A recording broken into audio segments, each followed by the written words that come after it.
Yeah. Hey, welcome everyone to the Thursday night live stream.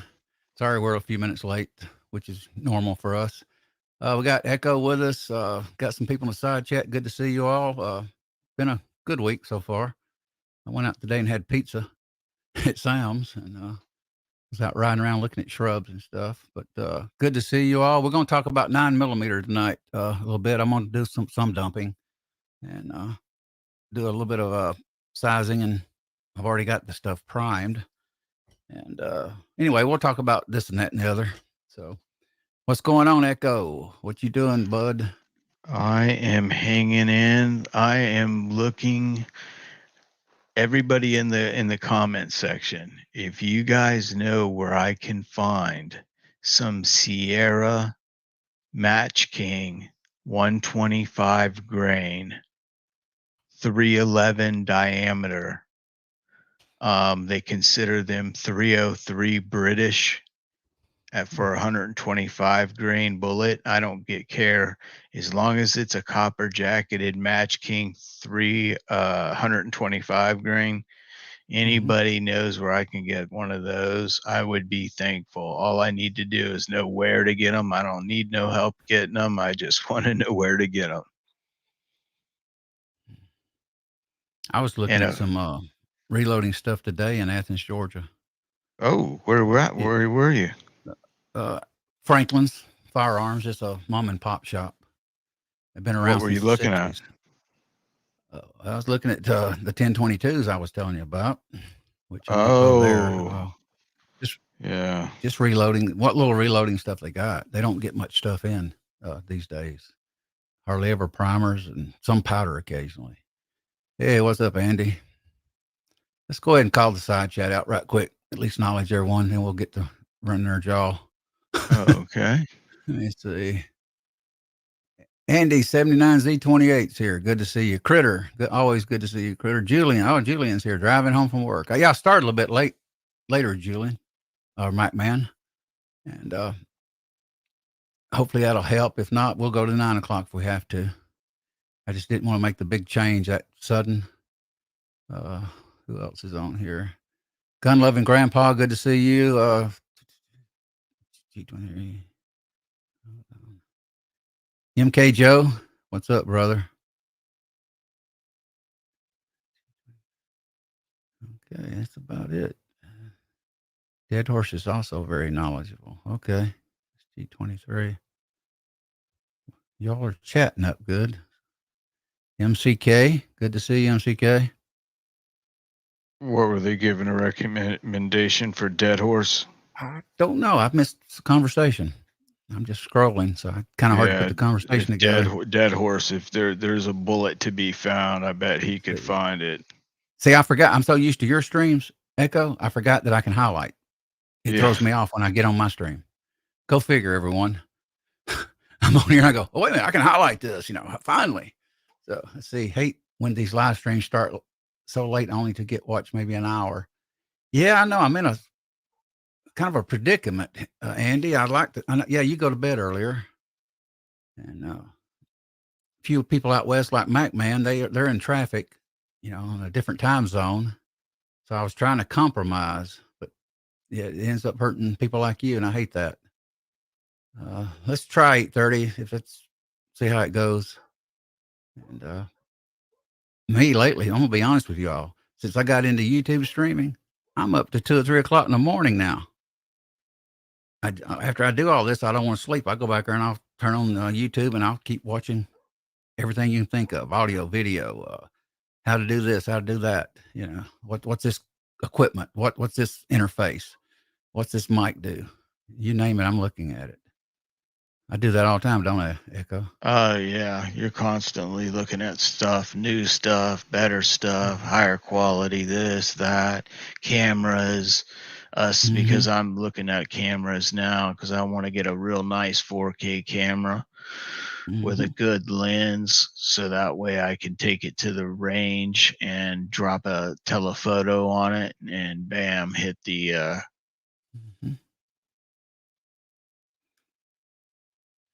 target and just zoom right in on it and be like, bam. with autofocus and everything. Mm-hmm. Yeah. I figured a way around YouTube because they don't want you live streaming. Mm-hmm. Unless you've got 1,000 subscribers from a mobile device. So I figured what I do is I have my computer on at the house with the live stream going and just log in like a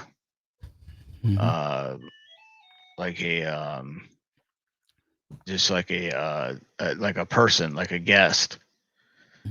And boom. Let me ask you, David, that doesn't affect your StreamYard though, does it? No. But their rules, if you go into their live stream settings on YouTube, they want you to have 1,000 subs for a cell phone or something. Yeah, they want you. Yeah, they want you to have 1,000 subscribers before you can videotape live from a cell phone or a mobile device.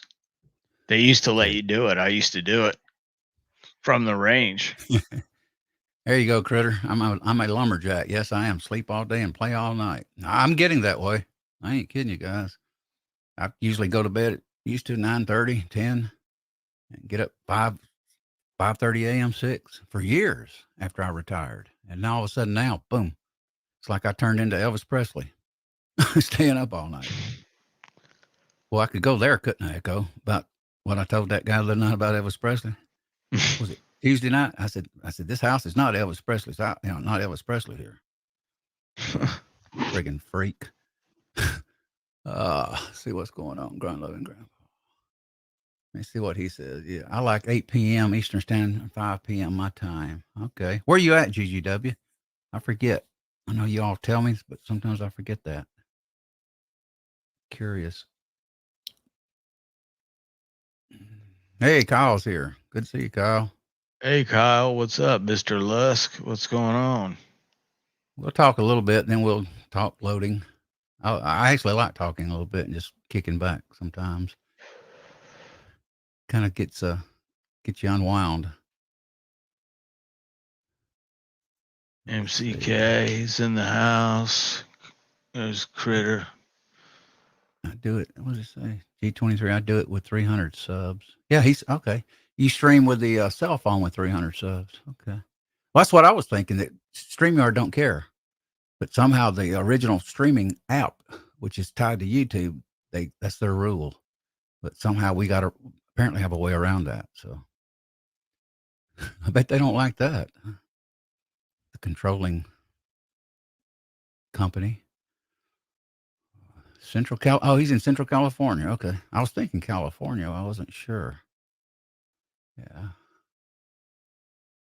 Okay. What's he, Echo? 4 hours behind us? California? 3. Okay. I always mess that up. Arizona's 2, right? It depends. I believe yes. 2, but sometimes depends on what part of the season. I think unless Arizona is one of those states that are year round, there's no daylight savings time. Right. Hang on a minute. Hold on, guys. I'm on mute. Bear with me.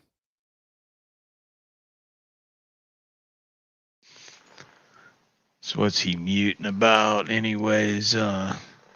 What is going on over there in the comment section? Kyle, are you loading some 38 specials?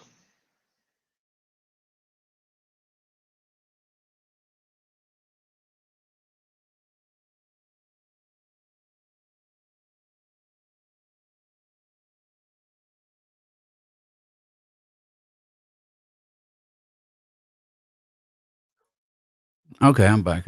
You got a text coming, buddy. Yeah. I'll just go ahead and tell it. Say it. Guys, I'm trying to, we're going to start controlling these streams a little bit better here and there. So, we're going to promote channels. That's what we do. Echo does, and I agree with it, and I'm all in for it. But, I don't really want to turn the side chat into a bunch of links, though, on that. if somebody new it needs a hand, yeah, we'll do that. You just tell us the channel and we'll try to put it in there. But everybody pretty much knows who streams, who don't, when we stream, when we don't. So, am I making sense? Mm, You know what I'm talking about. We've yeah, been throwing a bunch of links in the side chat, and I don't really want to. Well, I can send one directly to 23. Okay. That's fine. Okay. And I don't mind you guys advertising, a channel, like I say here and there, but I just don't want to fill the side with a whole bunch of links on it at times. It's just, it says, how can you promote a channel you do not subscribe to? Absolutely, Andy. That's that's another issue. We see people out there, friends, this, that, and other, somebody that's not our friend. It doesn't really matter if we're friends because they're a former, or a gun guy or a reloading person. And we start throwing links up. Half time they don't know it. And most of the time they don't even promote everybody else. They don't mind getting the link, but they don't promote back. And that's another topic for discussion one day in a live stream. But a lot of channels just don't promote. I don't know, it's because they're scared or what. Or just don't like doing it. I suspect that's it.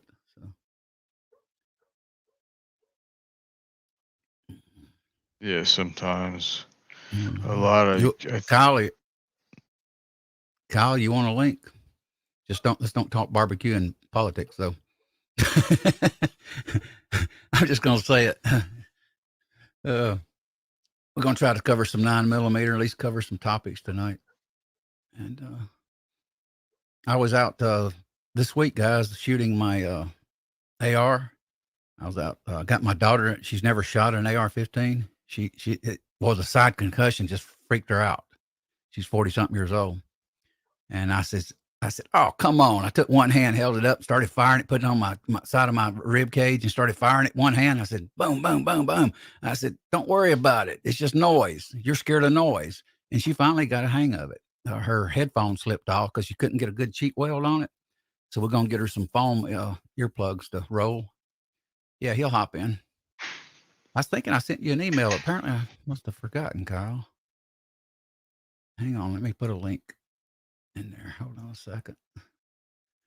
I don't want to put a link in the side chat, but I'm going to do it. If this loses control, I hope it don't. So I don't want to go crazy here. But, all right, here we go. Or do you have Kyle's email address? Echo? I might. Yeah, I do. I do. Oh, I'll send it to you. Yeah, my daughter's in her 40s. Just give me a second. Okay. No rush. Yeah, my daughter, let me go ahead and tell you all this story. I had my 8-year-old great-grandson shooting a Ruger 1022. Listen to this, with no rear sight, because the guy had a scope on it, didn't even put plugs in it. So we couldn't hit squat, not even me. I hit a few times. And he's back there, and he's holding the gun way back. And I said, you got to get up there and grip that joker. Choke that monkey. Choke that chicken, as they used to say in CB radio. He finally got his hand up there a little more, and he shot a few times. I didn't put him on the AR-15 at 8 years old because he seems a little, I don't know. I told him, I said, hey, this is not a video game. This is what he watches. I said, this is the real stuff. Video game ain't nothing, And he did good. So my daughter, she liked the AR-15. It's not a video game. Hey, what's up, Kyle? This is the real stuff. What's going on, guys? Hey, what's going on, Mr. Kyle? Oh, just yakking. Choking down some groceries. Good to see you.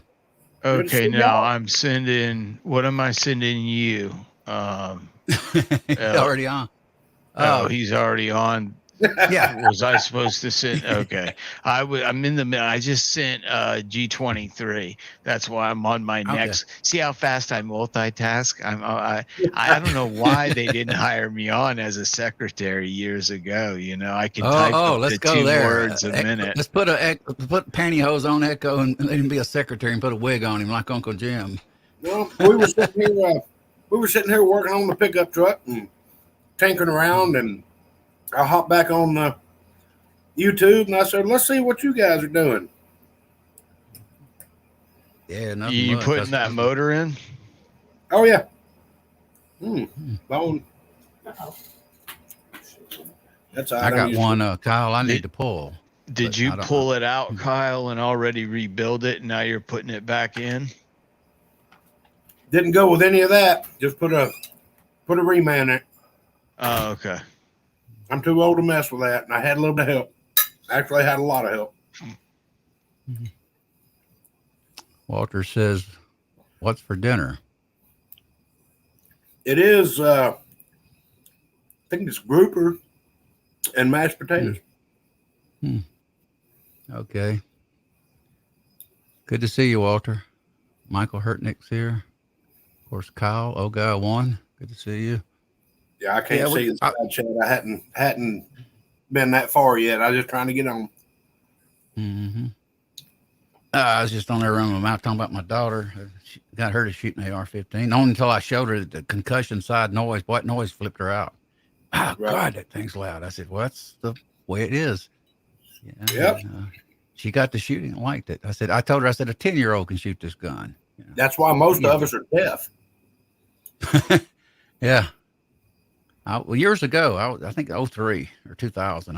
I think I told this story once, but I was at a shooting range and I had a bunch of guns there: 30-06, shotguns, 6.29 44 mag, 38s, 9mm, and guy next to me was shooting a Bushmaster. And boy, I heard that racket hit me like that. Whoa! Went right over the side of me. I said, "Man, that's a loud gun." And I'd never shot one. That guy let me shoot it one time. And I liked it. I was hooked. I'd always liked the AR-15, even back in 1980. G23 here. They have a very significant crack to them, unlike an AK, which has a thump. I've never shot an AK. AK is a thump gun, just thump, thump, thump, thump, thump. Mm-hmm. I like An that. AR is a very ear-piercing crack. Wow. Damn, that was good. I'm sorry. I'm No, done. you're good. I couldn't stop. What's up, G? GG. Man, hang on a minute, guys. I'm confusing my own self here. I'm so used to doing Echo's channel, I forgot I can highlight everybody. So I tend to start. Okay. Let me get down to the chat here. Why in the world would you take 3 days to load 50 rounds of 45? Well, first you got to prep it. That's one day. Then you got to prime it. That's the second day. And then you got to put the powder and projectile in the third day. So you spent 15 minutes each day. When I normally sit down to load 45, it doesn't really take too long, but I'll dedicate an hour and I'll have quite a few to show for it when I'm done. It's just I know sometimes it's hard to grab some spare time here and there and make it happen, because now you got to set this up, now you got to set this up, now you got to set this up. I understand. Mm-hmm. That's why I get up at 2 o'clock in the morning, because I can't sleep, and reload ammo in the dark, and then leave for work at 5 o'clock. Yeah, I went to spend the night at my daughter's out in the country. She lives on 11 acres. And I may have a chance buying that land with that modular home on it, but I don't know if I can get the cash if I sell this place. So I'm working on that. It's got a, what do they call it? A covenant. It can't be financed. He has to have cash. And that's actually Hank Jr.'s in-laws I was telling you about. Wow. Yeah. Hank Jr.'s daughter's husband's family owns that land, and I can get it cheap. Got a creek's not going to be there. They're going to end up taking the lake out. But back in a barn on there built in 1850, 14 stalls, I think. Yeah. I'd like to go in there just to look around. Mm-hmm. It's got its history in Indians. Indians used to water that creek. I said, "Oh, I hate that creek being gone, especially if I buy it." But Well, they I want don't to know sell if they that can. land. It's out in Where's the- Hull, Georgia, near Hull, Georgia, near Commerce. Yeah. Yeah, he was a former school teacher or something, and his son was in the King. He's not now. He tours with Holly Williams. He was in the Kings of Leon, musician. Oh, okay. His son, All right, the cool. guy's son is, yeah. And his father's old, and him and his wife live there on the property. They won't sell that land to nobody. He bought it all years ago. He's a DeKalb County school teacher, so he keeps it. He can't finance it, but he'll may take cash for it. He gave like 40-something thousand for it, or 50 a few years ago. And 11 acres, man, I can have a blast. I'll have YouTubes up every day out there shooting in the backyard, reloading and walking out the door, man. I'll become wild. Was it Hickok 45 and with our AR-15s? They won't be able to make enough 2-liter bottles. Yeah, we shot quite a bit of those too. Cans, bottles. My daughter brought a beer bottle down, 2 of them, Budweiser, the big old aluminum cans, long neck. I don't drink much. And she comes back and goes, "Daddy's drinking the beer." And I said, "Well, it's cold." So I popped the top and started drinking it. I said, "Yeah, I'll drink it."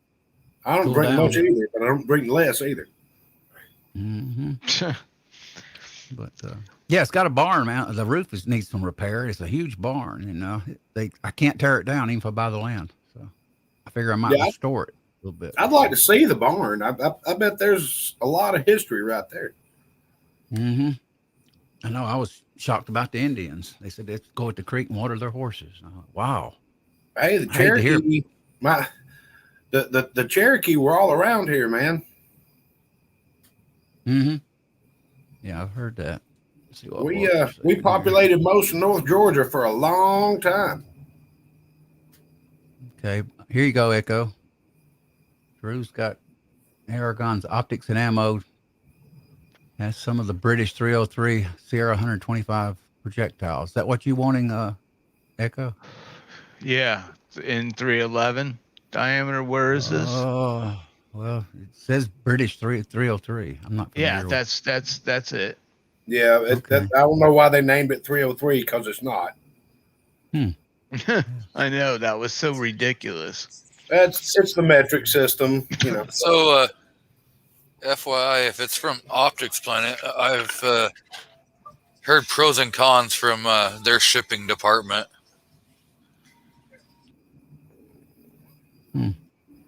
Meaning, what would some of the cons be? A long time before they actually ship it out. They'll take the order, but they don't actually have the product on hand. And so then they have to get the product, then they ship it out. So it could be a 6 to 8 weeks before they even ship your order. Oh yeah, that's no bueno. I've heard about that. Yeah. Okay, Walter's talking about something. What is he talking about? A fire there in California. They even name fires now. They have so many. They give them names like hurricanes. Well, apparently, that one I do believe was man caused. Mm-hmm. It was a female who set the fire. Mm-hmm. And that one was pretty nasty this year. I mean, it was pretty horrible. Wow. We were getting smoke from them. Plus, we had fires around us in Southern Oregon. So, yeah, it was pretty nasty. That sucks. So you live there too, G23? Apparently. Yeah, I'm in Southern Oregon. I'm north of GGW and Willie Bullet Man and Battle Bean. Yeah, he's in Los Angeles, isn't he? Battle Bean. I was thinking Los Angeles. Lost Kyle. Yeah, glad to have you on, G23. We need to get on the 9mm here and quit running our jaw. Imagine it's starting to get so fun on here. We want to talk now. So, just to cover real quick of what Echo was talking about. Yeah, you can't, under 1,000 subscribers, you can't go directly through YouTube, but you can still do a live stream through StreamYard from your cell phone. That's what I was thinking. So you can just do it just like you would normally do with a StreamYard, and you can still invite people. You can still do everything that you would do from your computer, but you can do it from your cell phone. Okay. So it's a workaround, like I said. Then. Basically. Yeah. But the one thing is YouTube will not let you stream any shooting of a firearm. Oh, that's right. Yeah. So just FYI on that. Yeah. I knew that. I know you can't even show a firearm hardly. I know a few people that do show it at the end of the show. I won't go into names, but I've seen it. I've done it. Nope. I try to stay away from them. I've held firearms during my live stream. I try not to do it that often, but for the most part, quick here and there, they're probably not going to say anything. But I wouldn't make a practice of it, you know. Trying not to flaunt, rules. Yeah. Hang on, guys. I got a size of some brass here. Talk to him, Echo. What are you sizing? 9mm. 9mm. Yeah, I'm doing it with that carbide die. So are you going to be running 115, 124, 147, or? I am running 115 grain XTP. Part number 36540.355 hollow points. Really good bullets, and about $24, $23 for 100. And, the only thing is, I wish they had some new brass, and I don't. So I'm using once fired brass. I went Wednesday and Tuesday when I was spending the night with my daughter and the day with her and my great grandkids. We shot this. Boy, it shot good too. I have an M&P 2.0, and it worked out real well. Shot really good, right recoil, everything. So pretty good round. If you're looking for new brass, you may hop over onto Sig Sauer, because they sell brass. Okay. I know. I think Starline back orders it. I know they got 500 for $85, brand new, at least on their site. I think you order it. Won't they, Echo? Won't they? It depends. Sometimes Starline won't accept back orders. I know they weren't doing it for 300 black. Right. A while back, and 223 they weren't doing for a while. I don't know what they're doing right now. I know they have every day they have orders coming in, and I've had friends that have back ordered stuff and gotten it 2-3 days later that it was shipped.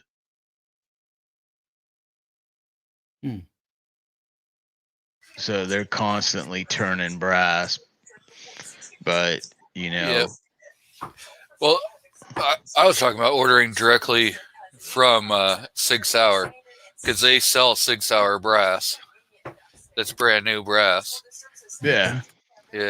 So I'll check it out.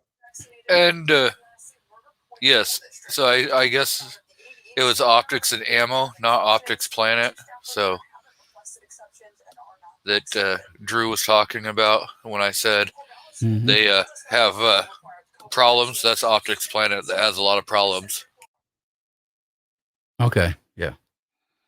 Yeah, I've noticed a lot of times you're going to, it'll say in stock or not in stock. We'll ship how many days wait or something. Their cart says. I've noticed that at Optics Planet. Got that done. It should chamber. Yep, perfect. Yes, I'm using unique powder, and I will even go into. Let's see. Should I tell them the grains, Echo? Yeah, you can do that. And then unique. Tell. Right now, 4.8 grains of unique. It does good for me. I mean, I probably could go up. I have to look at the book. Actually, I hadn't looked at the book in a while because I write everything on this thing. So Just remember to verify your loads before you go and reload off somebody else's ideas. Yep. Disclaimer. Yeah, your mileage may vary on load data because of elevation, barometric pressure, climatic conditions, various things. I actually like loading 9mm. I haven't loaded it before. I started out originally on 223 years ago, so on the most toughest cartridge. And I know semi-auto's harder, but I had no problem with it. It's works, you know. There we go. The only thing I do need, and I've told Echo this, I need a primer instead of priming on the press, which I'll eventually get one. I've already damaged one primer cup on the Reading T7. Go figure. But probably turned one sideways in it and went all the way up in there and bottomed it out and just pushed. And it just got bigger. Yeah, I suspect that's exactly it. Let me. So what you been doing this week, Echo? I have been doing a whole lot of nothing. I have just been hanging out at the house. I've been busy, seems like lately. Spent the night with my daughter, first time in years. See my great-grandson went shoot in the backyard. I love that. God, I wish I had my own range. I would love it. You're not the only one. I need my own range too, because that'd make doing videos a hell of a lot easier. You ain't kidding. That's my issue. I would make more videos if I had a range out back. I'd be rolling so many videos out, shooting out there. Oh yeah, I mean, you could easily just leave your targets set up all the time. You know, like if you have steel, you know, you can bring it in every once in a while, you know, stuff like that. But it's easier just to take the steel down and leave your hangers and stuff out there if you have to do it that way. But when you got to lug everything out to where you're going to go shooting, set everything up, set up your cameras, next thing you know, that's half the day. And you're like, okay, well, is it worth even doing a video when I go shooting? Gotcha. Man, the range brass is turning out measuring every single time identical. Not bad. Yeah, you don't have to trim pistol brass. Most of the time it shrinks, and then when you resize it, it stretches it back out to just about factory trim length. Well, I love it. I do, compared to 223. 223 can be a nightmare. Oh, yeah, any of your bottleneck cartridge cases are going to flow and roll brass. Yeah, pistol. I like pistol, especially 9mm.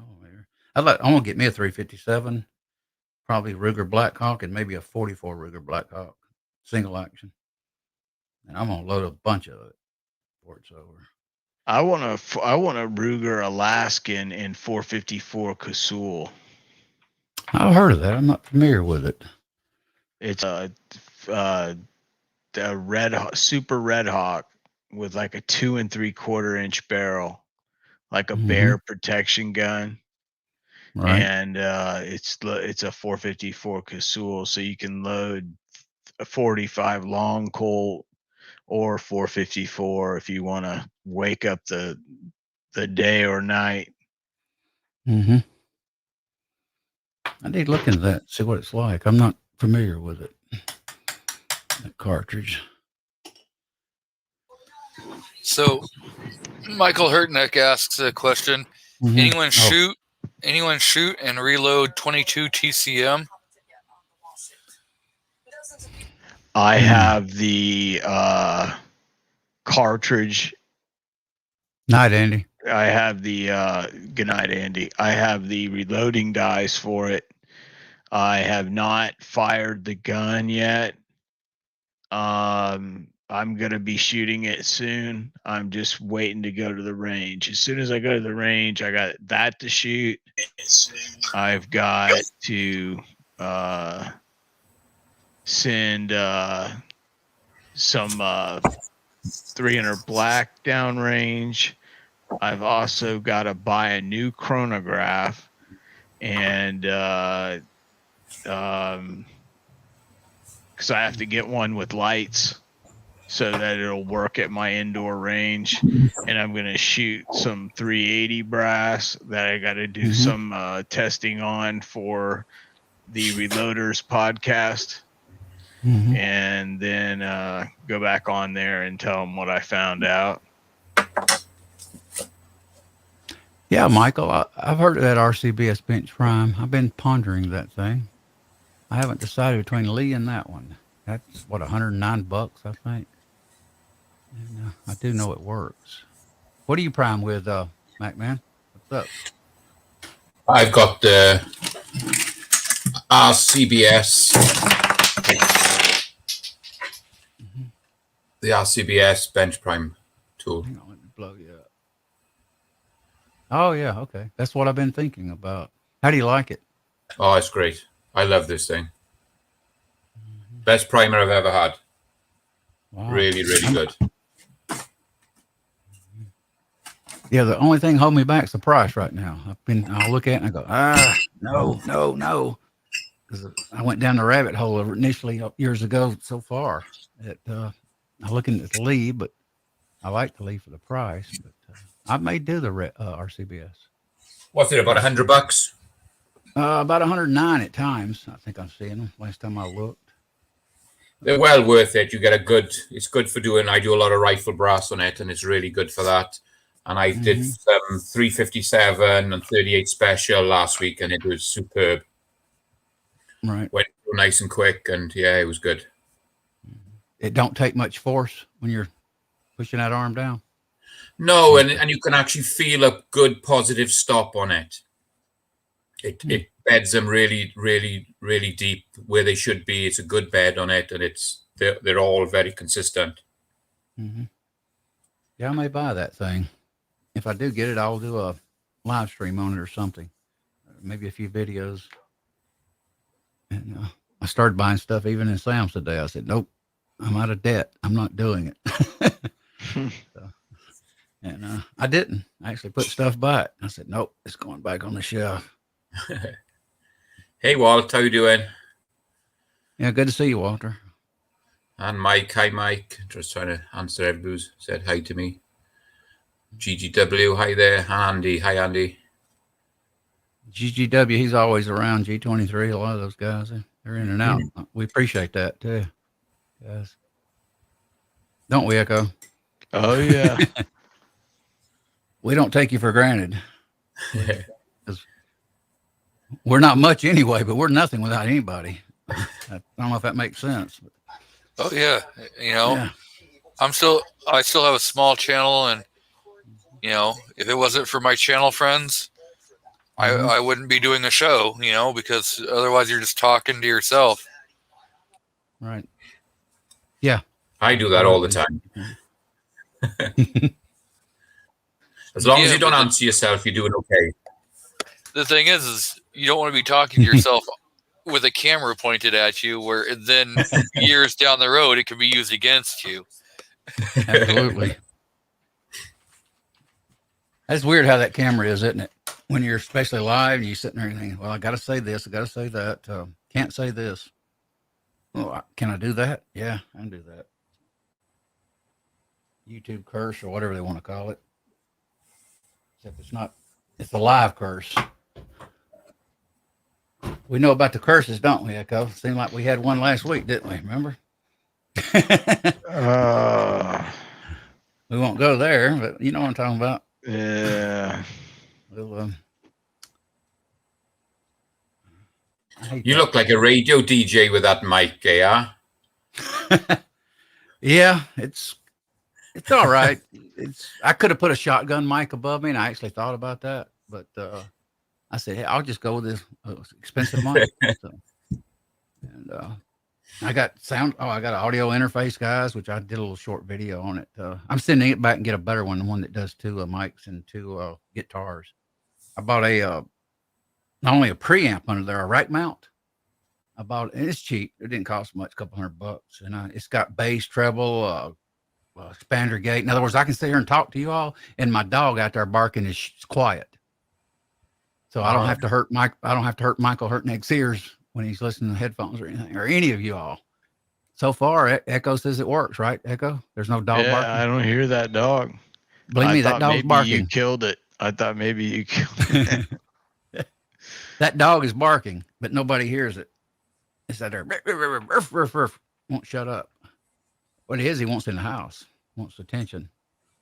And I've been letting him in a lot lately, run around the house before bedtime.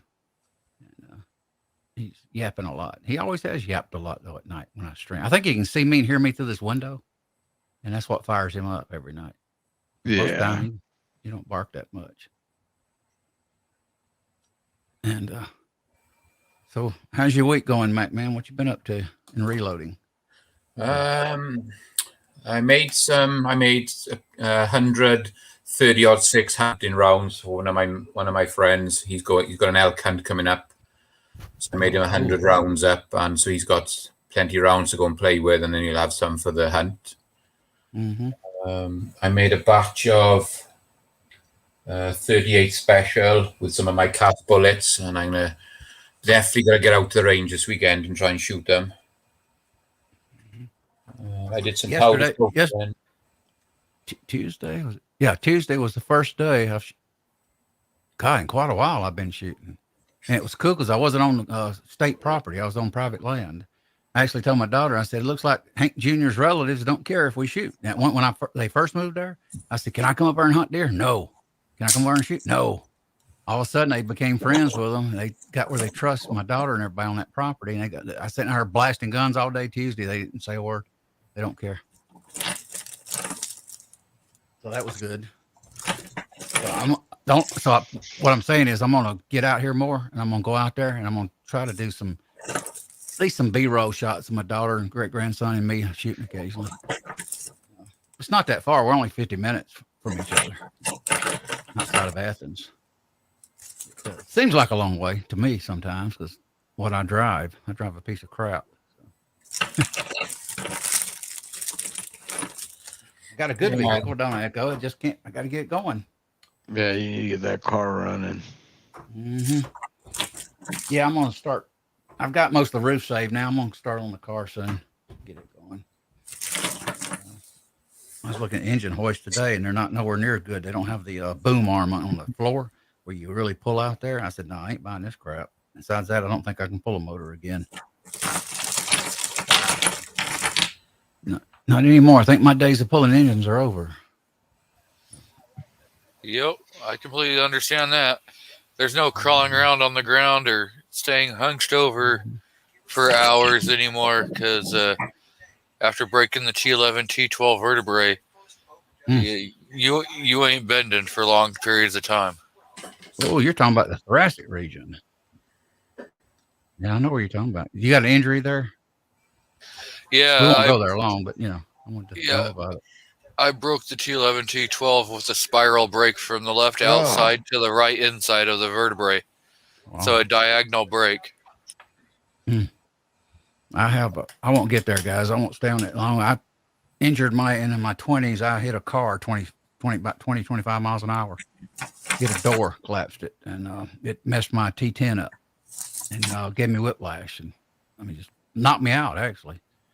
And I just went on and kept working for years and did a lot of exercise, went to the gym, went to a chiropractor, and kept functioning most of my life. So, in other words, I worked through the pain. I had to. I had no choice. Yep. Completely understand that one. You know what the doctor said? Worst place you can be injured at. Yeah. Go ahead. Didn't mean to interrupt you. So with your 9mm, are you kind of trying to develop a load specific for the firearm that you're shooting, or are you just kind of going more of closest to like plinking rounds, factory ammo. Factory ammo plinking. I'm not really. I mean, so far I haven't really did a test to see how accurate this is. I was just shooting milk jugs, but everything cycles really good. It does good. I mean, I may tweak it, you know, when I didn't get time to put a target up. Even though, matter of fact, I left my target at my daughter's house. I called her and I said, "Hey, my target's out on your front porch." It's one of those you push in the ground like a real estate sign. And I said, "Put that thing up. I need it. I've had that thing for 20 years." And it's a little old black frame, and you put a piece of white board in it, slide it down into it. But yeah, it's just blinking target. And if I can get it really, I'll eventually fine tune it here and see what I can do. Maybe go okay now. It shoots good, definitely. I'd love to load some 357 44 mag though. That's my 357 is the gun I grew up on. 38 too, actually. When I look back on it, I was in the 38s, and then 38s got too weak, and I said I'll go 357. My first new gun was Security 6, 1980. I was 20 something years old. I used to ride a motorcycle, and I would carry it around on my holster. Back in those days in Georgia, you couldn't even, with a concealed carry permit, you couldn't carry it open carry. You had to have it concealed. That's how weird things were back in those days. So now doesn't matter. Back then it did. But I would ride down the road, on the motorcycle with a gun in the holster. I didn't care at that time, anyway. I said, "Oh well, they'll pull me over. They'll pull me over." I can see Michael just asked me what powder dropper I use. So I use this Redin 10X. Where is it? You see it? Try and get it on here. I got the competition 10X. Hang on, let me hang on a minute. I'll get that out. I can find it. Here we go. There you go. Right, man. So for the powder dropper for my pistols, I use this competition 10X from Redin. Oh, I hear that's a nice powder hopper. Yeah, so I got that one that I use for my pistols. And then for my rifles, I've got the RCBS Chargemaster 1500. Mm-hmm. And what I tend to do is I'll say it's calling for 40 grains. I'll set it for 39.5 or 39.6 grains and let it drop. And then I use this. I've got this, it's called a Dandy Trickler. If I can bring this in. I've seen those. And they make these apparently in Arizona. So, and I'll trickle it up to, if I need to be running, say 40 grains, I'll drop 39.6 grains in the Chargemaster, and then I'll drop a grain at a time then with this thing, because you can actually, it's very, very sensitive, and you've got 2 speed settings on it. So you can get it to drop a few grains at a time, or you can get it to drop 1 grain at a time. So I'll trickle it up till the Chargemaster clicks over from 39.9 to 40. And that's how I do my rifle rounds. I trickle them up slowly on with that. Mm-hmm. I have been looking at that new RCBS one, which is $1,000. But I don't know if I'll get any benefit from it more than what I'm doing now. So I might just stick to those 2 little things that I've got. Mm-hmm. And then GGW asked me, how did my elk taste? It was superb. The back straps, all we did with the back straps were I marinated them in a little bit of olive oil and a little tiny bit of steak seasoning for about 6 hours in a little Ziploc bag, and just warmed them through on the barbecue, and they were stunning. And then my son-in-law took some of the roasts off the legs and he smoked them, and I couldn't believe how tender they were. But because it was such a young elk, the meat was really good in it. Wow. So yeah, that elk was pretty good. We've sent about 150 pound of meat to the butchers, and he's going to make some jalapeno and cheese meat, like small sausage, like meat sticks. Mm-hmm. So we're going to get some of that back, hopefully, in the next few weeks. Boy, it sounds good. And then what I was going to ask, when there's a few guys on, so I made these 308 bullets. They're 225 grain for my 300 blackout. So you might have seen the video of me making these, but I've powder coated them. So when I was powder coating them, they laid flat on the paper, and I don't know if the guys can see. I'll try and turn it. They've got a little flat spot on them. I don't know if I can get it to come up on this. I think I see it. So there's let me see if there's I see it. So there's a little flat spot right there where they were lying flat on the paper. And I just wondered, is that something I should worry about? Or can I just go ahead, size these and let them fly? Because I always stand everything up. But you can just see it on that one there. Look, see how's a little flat spot in the powder coat then? Walter might know about this. Yeah, so I was going to say Walter would know. Yeah, could I just size these and shoot them, or is that a problem because it's got a flat spot in the powder coat in? Let's see if Walter's still in here. And I can see if I can get this other one to come up on the... Anybody got an answer to that? See, it's just that little flat spot right there where it was lying down on the paper. It's covered. It's all covered, but like I said, I just don't know. Do I need to worry about it? The lands area, is it okay, or is it flat there near the lands area? What would contact the grooves of the barrel? Oh, up the top, it's pretty... Where are we? It's all smooth towards the top, but it's just there, look, just there where it was laid on the paper. I tried standing most of them up, but some of them fell over. I'm wondering if you ran one through a sizer, if it would, change a little bit, because it doesn't look like it's on any of the grooves. A couple of the grooves are a little bit flat. I don't know. It's hard to see with the... Let me see if I can get this back in on the camera. See, it's coated a little bit on those grooves. But it hasn't affected the lead part. It's just the powder coating part of it. Yeah, I don't see that. I don't know that it would affect it too much, but I'm not 100% sure. I know GGW asked if you had sized him, and you said you hadn't sized him yet. No, they're not sized yet, because I've got to measure my barrel first. I got some soft lead to measure my barrel. Then I'm going to order a sizing die to size these. But I was just wondering. I don't think they're going to cause a problem, but I just wanted to make sure. Yeah, GGW says should go away when you do on the bands. All right, yeah, I can see that now. You're going to be fine with it. Bang, bang ammo.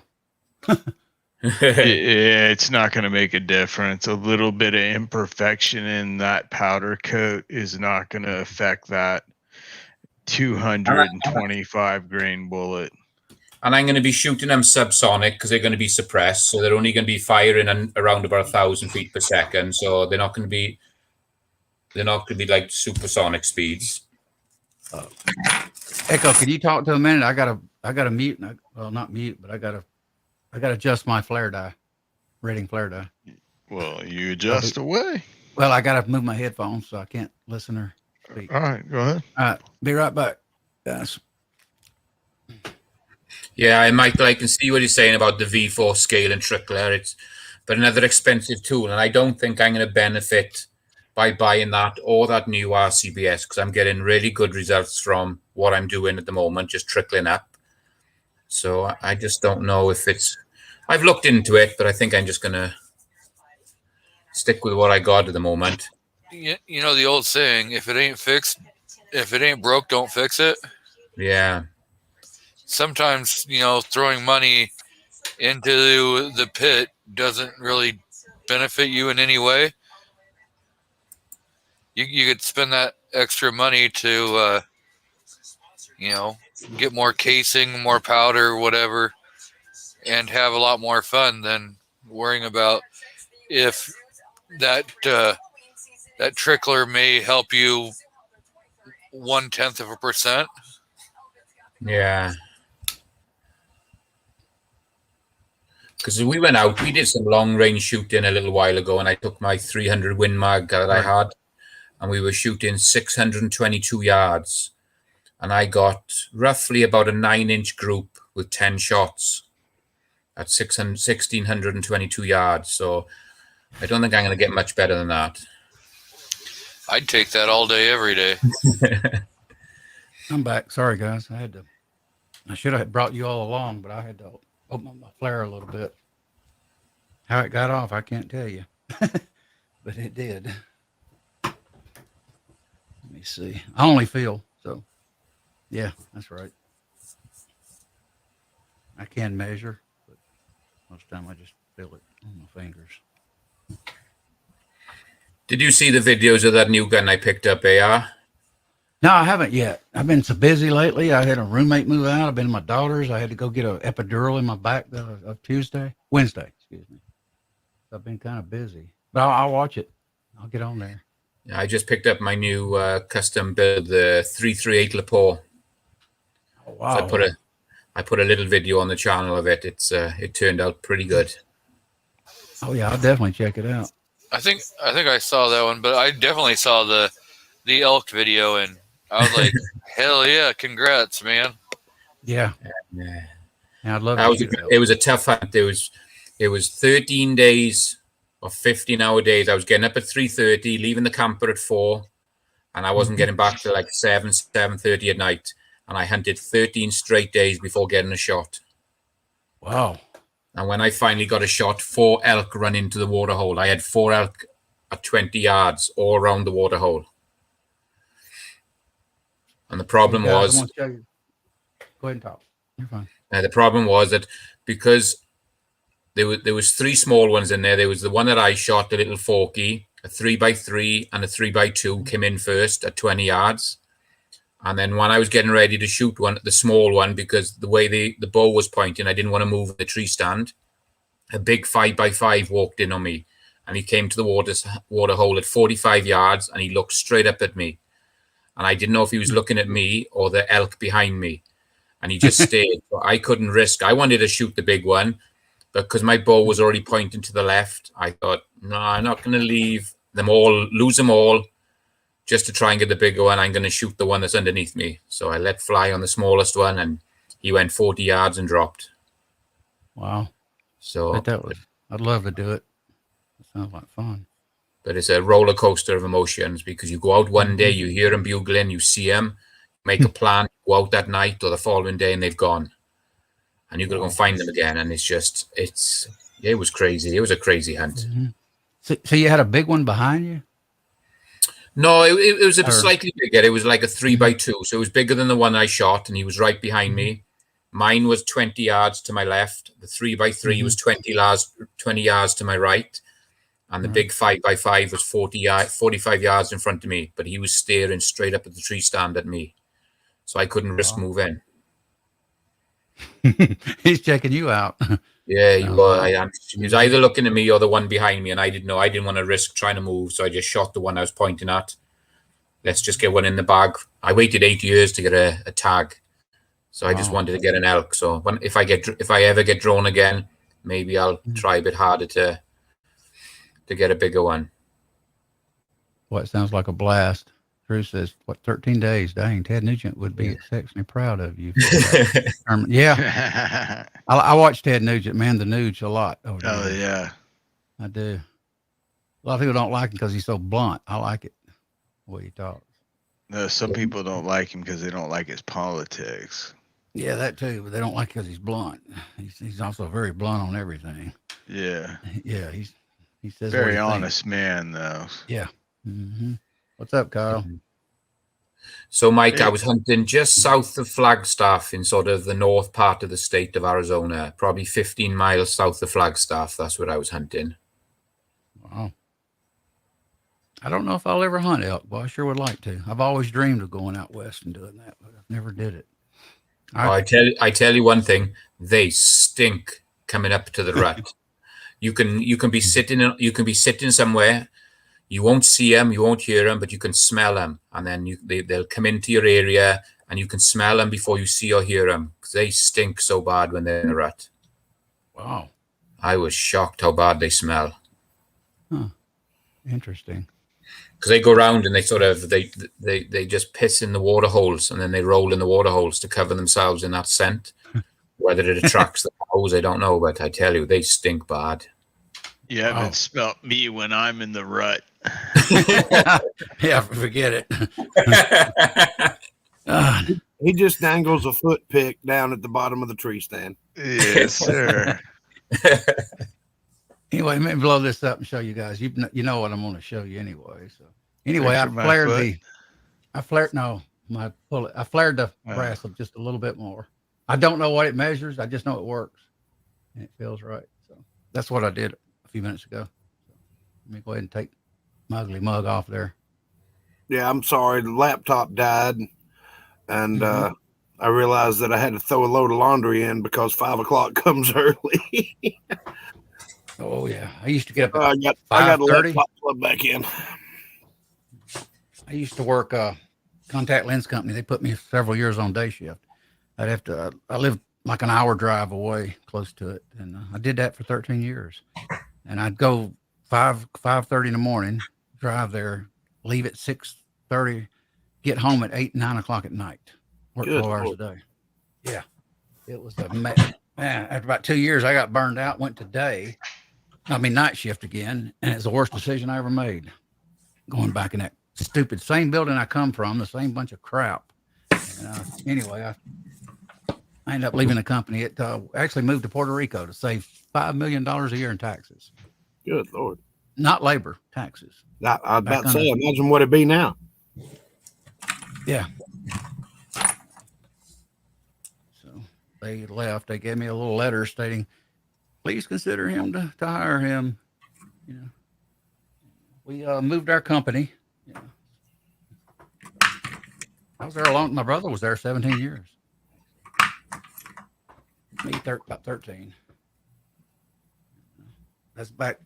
We had that company. We had robotics, mold machines, automation, everything you could imagine.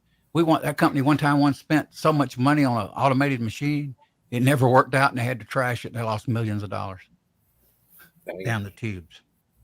Yeah. Now, why the people didn't get fired, who knows? But they didn't. We had R&D. It was a class 2 medical device. We had R&D departments, everything, scientists, everything you could think of in that company. Sometimes I miss it being there because there's some good people. That's back in my wilder days. There's some good people, but there's some good bull crap too, I'm sure. Oh yeah, it's one of the reasons we got tired of it. Huge corporation. Number 2 in the world. We started out with the 27th contact lens company in the world. We became number 1 and 2. We got near Johnson & Johnson. I think we may have knocked them out one time, but I don't remember. It's been so long. And, my brother started there when he was, I think, 100 people, turned into thousands, several thousand in the end. But, kind of like high school. You know how you miss it? So I missed. Sometimes I still dream of it. Can you see that AR? Look, there's some of the bullets I made the weekend. So these are. Let me blow you up, man. Hang on a second. There you go. So these are going to be the 38 specials I made. Nice. So it's good roll on it. Yeah. Hopefully I haven't done too much. Like I said, it's the first time I've ever loaded these cast bullets. So let me get back in here.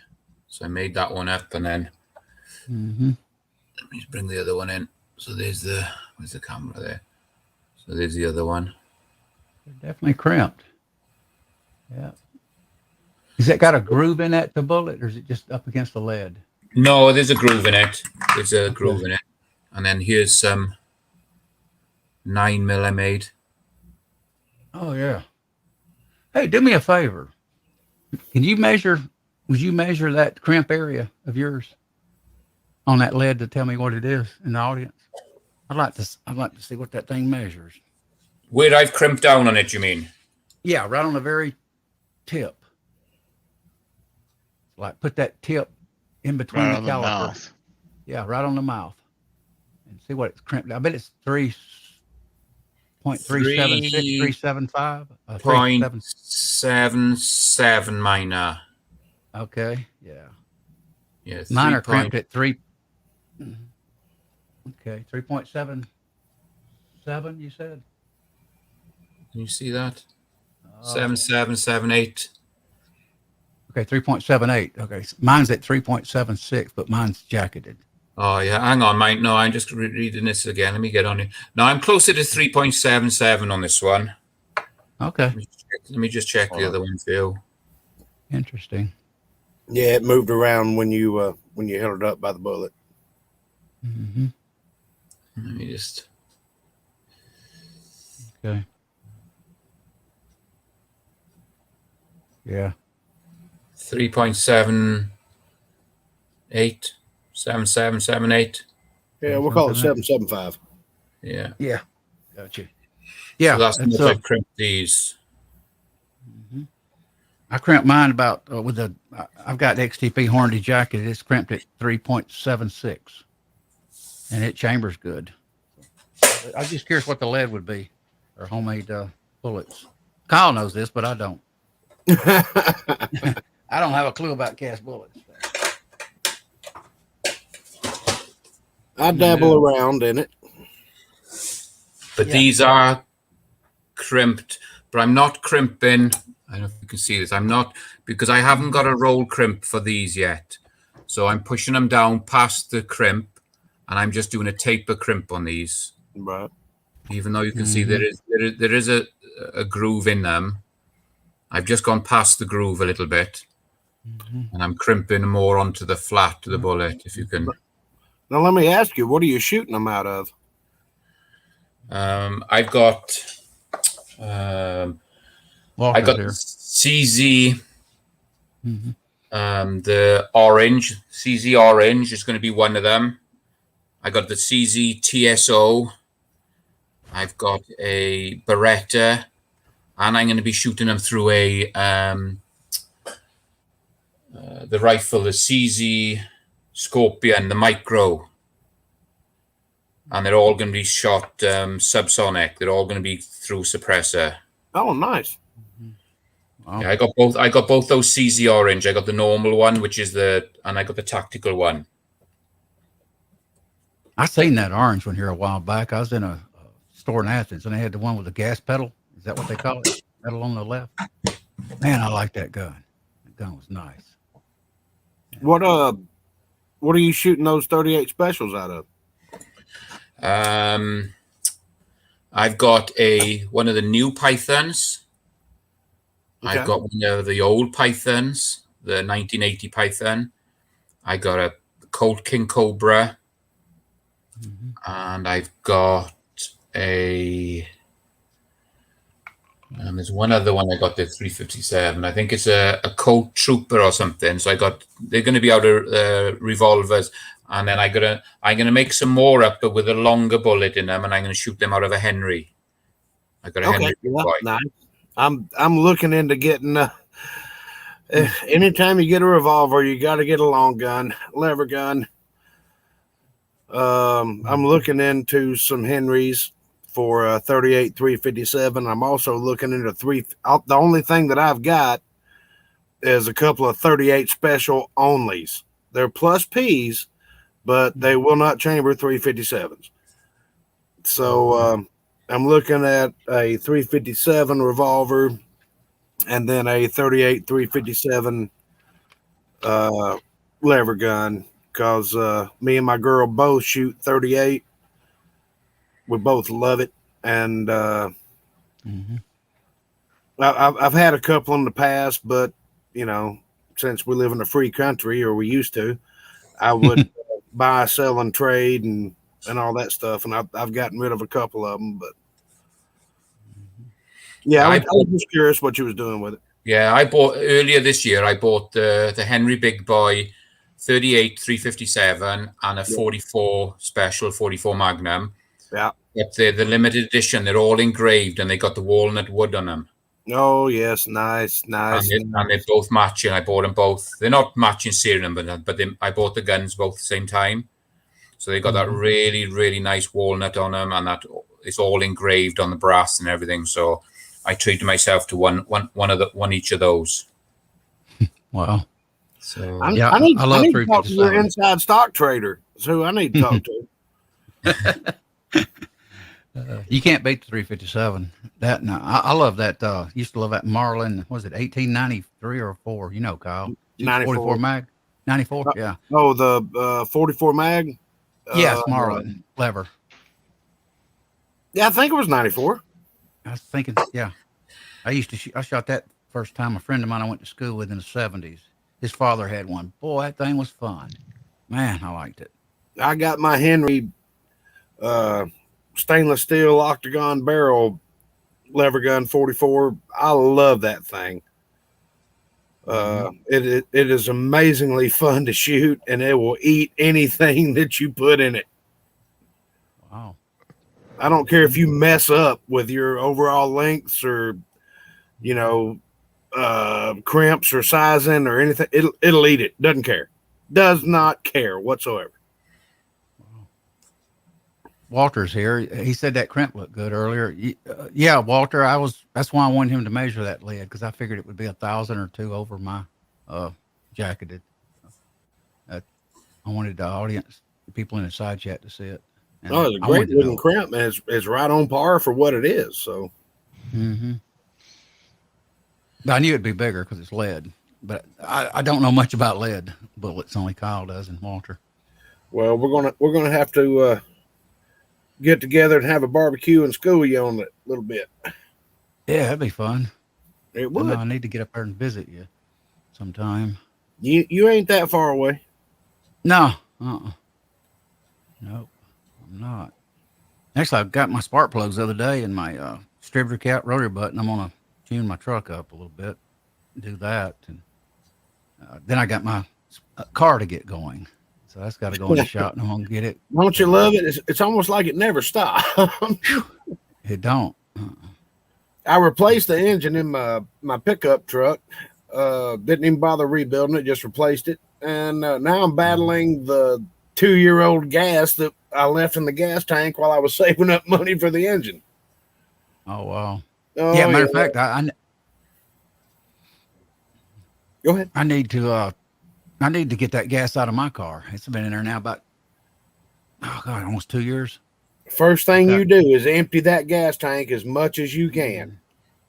If you got to pull it out, take it. Trust me, I've spent more money in throwing away junk gas when it was good gas when I put it in there. I'm probably going to pull the fuel tank this weekend and just totally empty it and wash it out with brake cleaner and then fill it up with some 93 octane and see what we got. Right. Yeah. I have new injectors in my car. $500 it cost me, and that's doing it myself. Yeah, that's what I'm scared. I might have already ruined a set of injectors that were fine when I parked it. Well, the problem is ethanol gasoline is garbage, and it does not stay. If that would have been regular unleaded fuel, you would have been fined for about 5 years. Oh yeah, of course. But we got to get California involved, and they got to put water in our gas. Yeah. Yep. You know, I hate to go here. There was one man that cast the vote to give us ethanol gas. I'll say that. I've said this before. A lot of people don't know it, but it's trivia. and it happened back in the 90s. Yep. To give us basically gasohol is what we used to call it. Under the Carter years, and that was Al Gore. There's my 2. If you want to blow that up, look. They are. Hang on. Let me blow you up. There's my 2 CZs that I was talking about. Oh, wow. So Stop. Bad and low bad. Kill it. No. So I got the TSO with a tactical sport, and then I got the orange one above it. So I got the both of them. Oh, never mind. The picture. Yeah, they're pictures.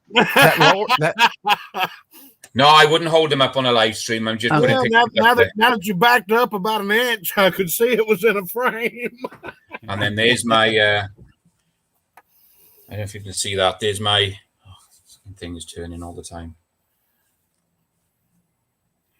So there's my CZ, which the CZ Scorpion, and I got it painted because they only came black.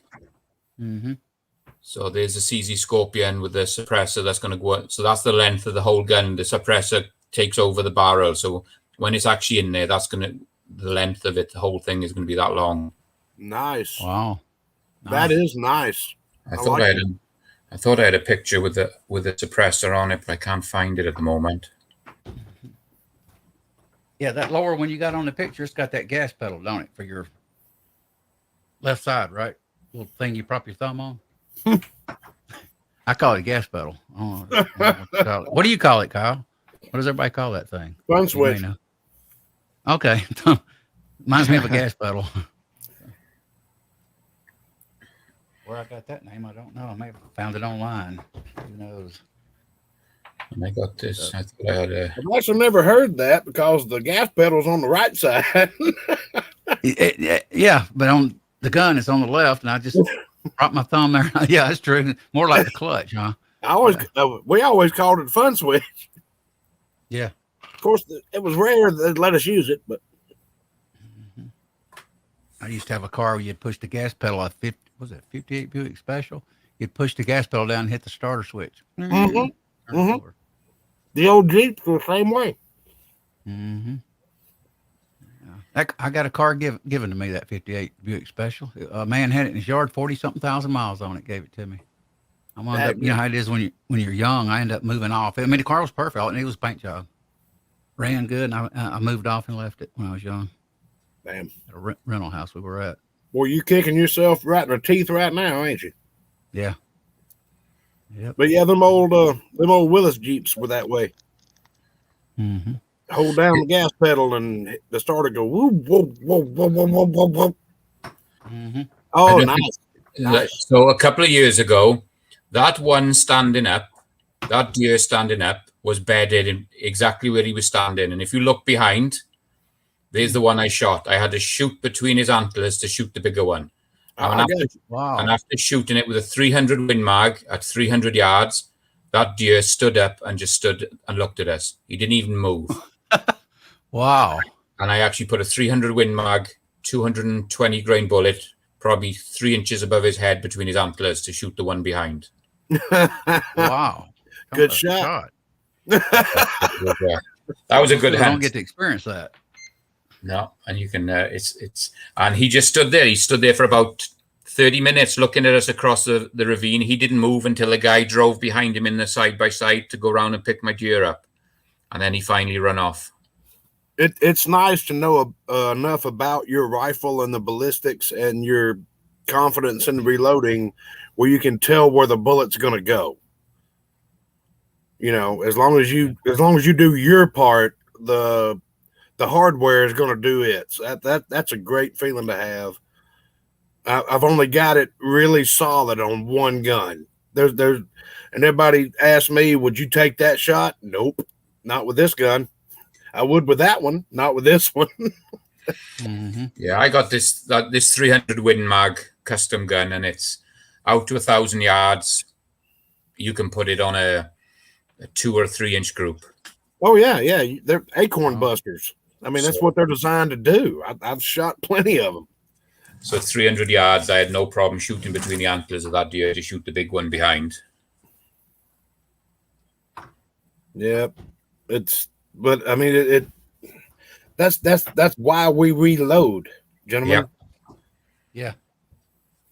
We have repeatable results. So I'm going to start doing some. I'm going to start doing the ammo for my 338 lapel. Yeah. So I'm going to start off by neck cut. I got a batch of brand new lapel brass. So I'm going to do a video when I start. I'm going to use my 21st century neck cutter. So I'm going to cut the necks first to start with, and I'm going to do a whole series going through all the way up till I shoot that gun. Wow. I've never, believe it or not, I hunt, but it's been a long time, but a deer. But to shoot one through it antlers and hit one behind it, that's a trip to me. I've actually had the mistake happen where I was shooting at the deer in front and it moved and I ended up tagging one behind it. then while the deer I was actually shooting at turned around to look, see what was going on, I sent another one and bagged both of them. Wow.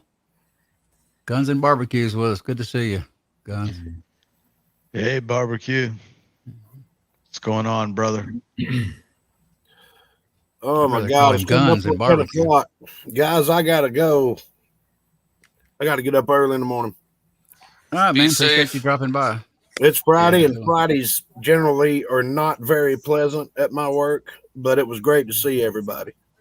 Have a good night, Good to see- Kyle. See you, Kyle. Good Hey, speaking. Kyle, y'all if you get off early enough tomorrow, stop by in my chat. What time?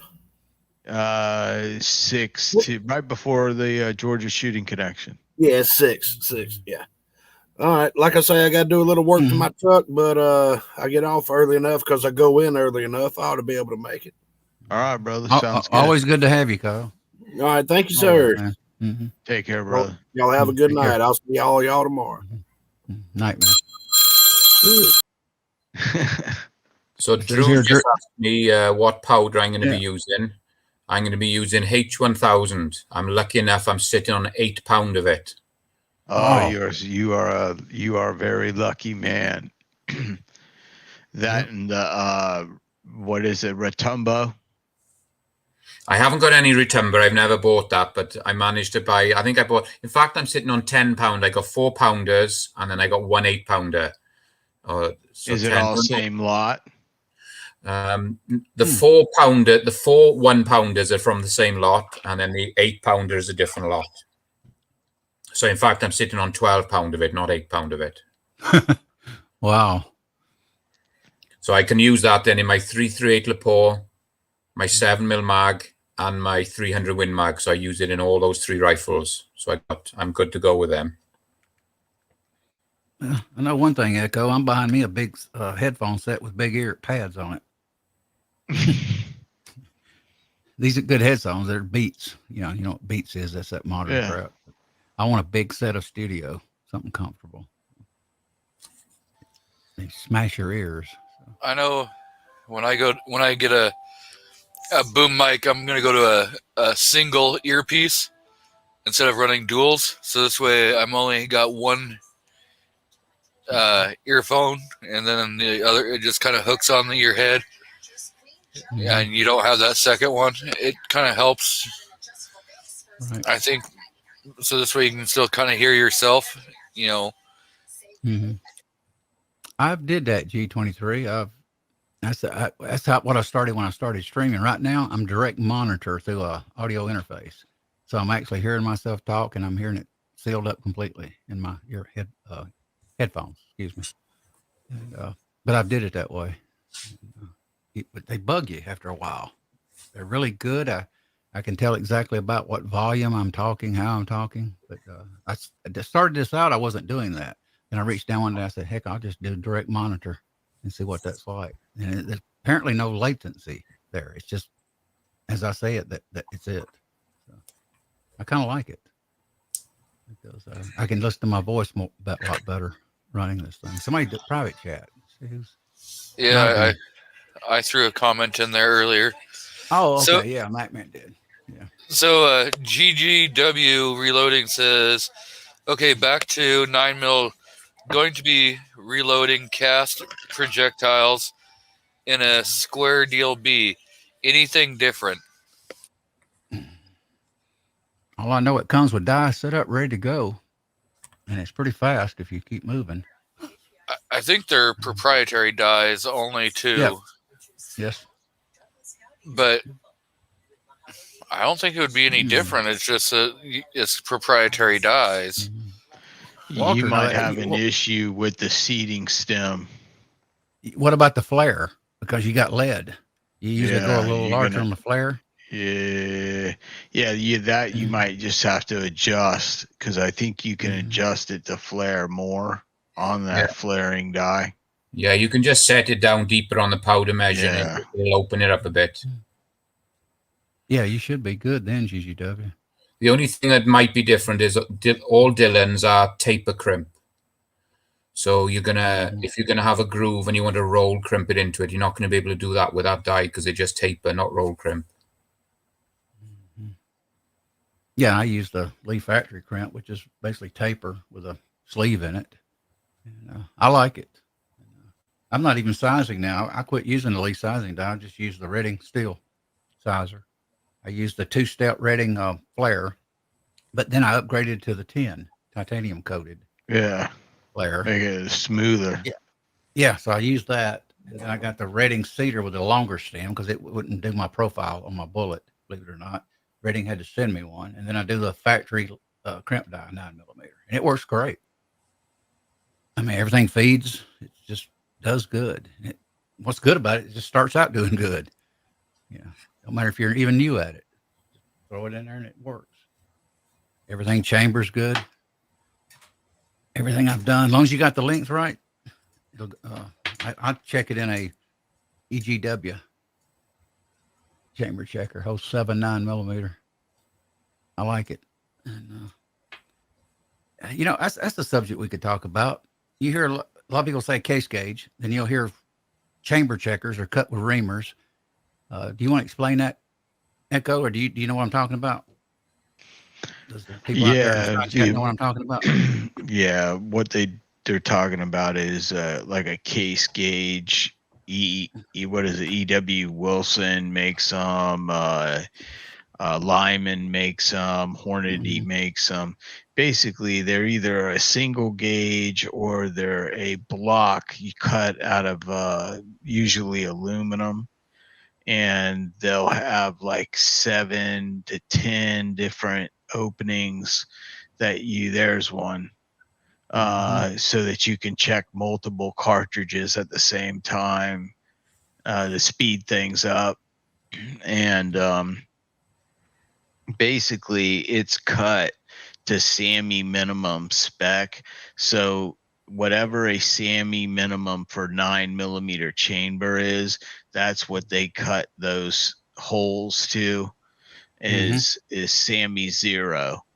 So basically, if it fits in there, should fit technically in any barrel, 9mm barrel, being that the bullet is sit at the right overall length, and you're not going to be jamming into the lands and grooves, causing the actual cartridge casing to be protruding high.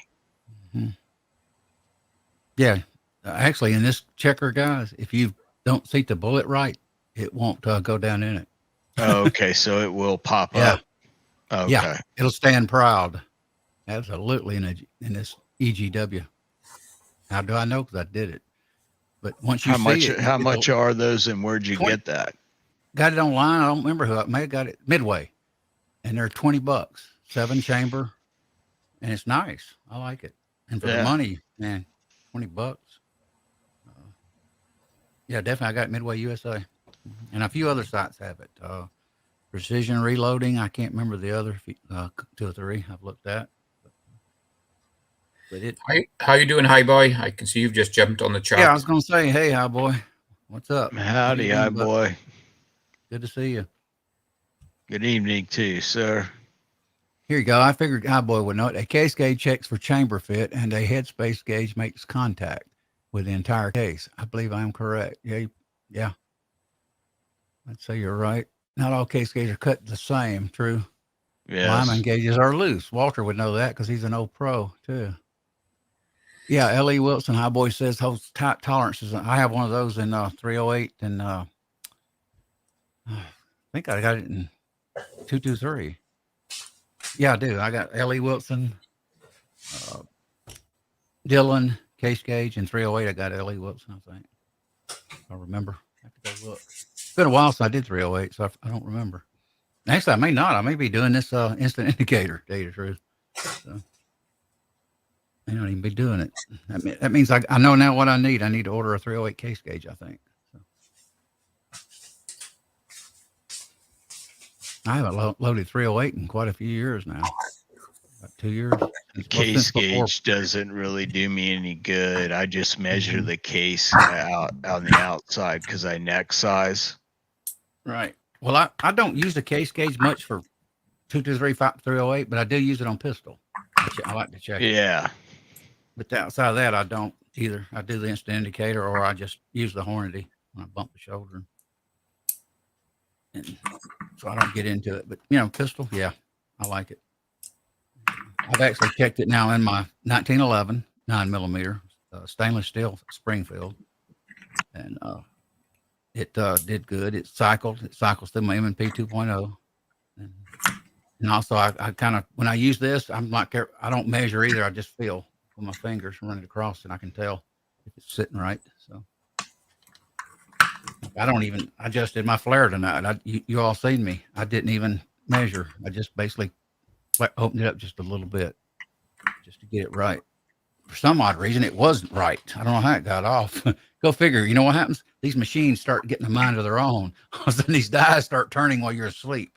That a good one, Echo.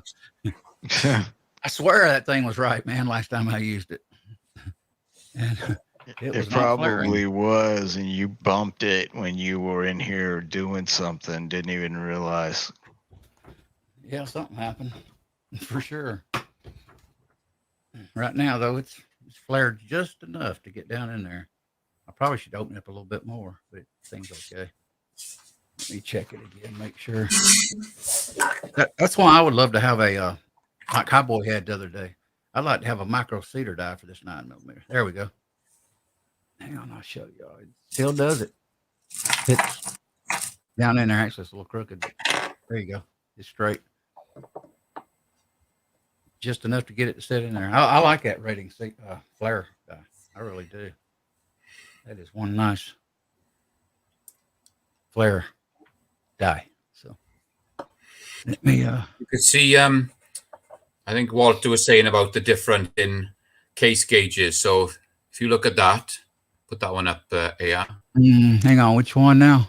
So I've got a 38 special case gauge from Ellie Wilson. That one? You'll have to hang on. Bring it up and I can show you what. There you go. So there's a 38 special case gauge. So we can drop this 38 special in there. Mm-hmm. And you can see it's not going all the way in. Right. And I was having this problem, and so I talked to Walter. So I've also got a Dillon 38 special case gauge. Where are we? Mm-hmm. And you drop it in there, and it goes straight in, no problem at all. So when he was saying that the across the board for these gauges, you can see that one is, where are we? Look how high that one is. Wow. What brand is that one on the high one?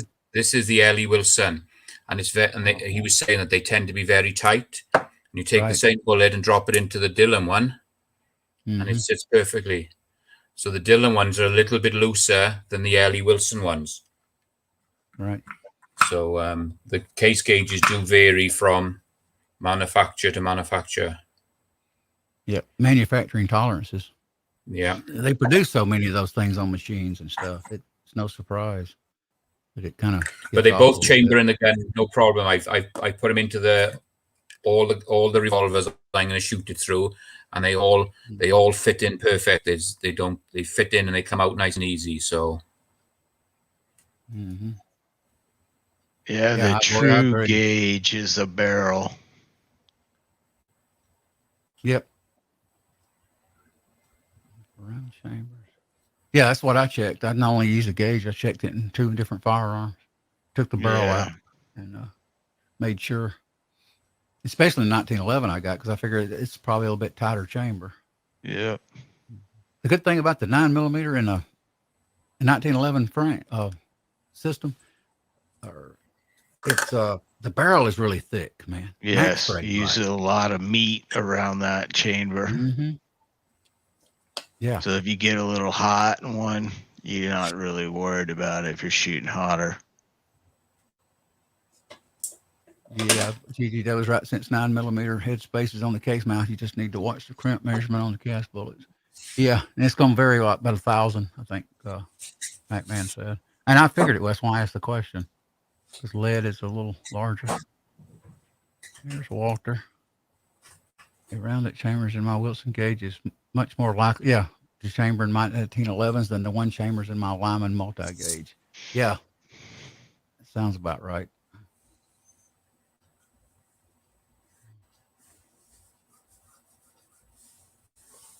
Wilson definitely holds tolerances. I like their equipment. I got some of their, I actually have their lathe, neck trim length gauge. What I'm trying to say. Reminds me of a mini lathe. I mean, it's nice.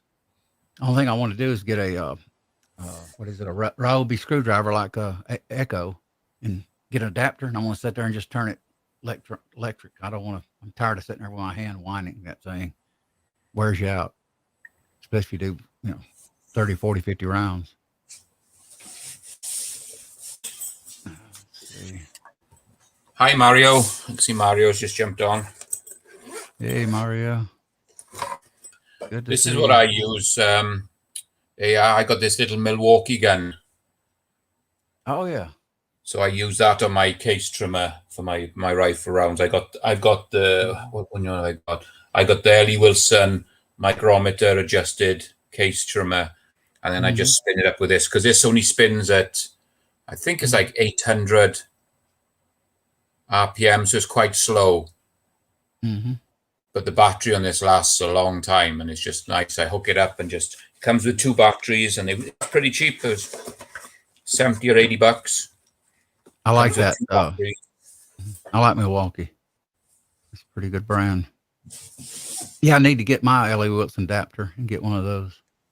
I was looking at one skill today, and it's cheap, probably in Sam's Club, and I said, no, I ain't paying it. $29. It can't be that good.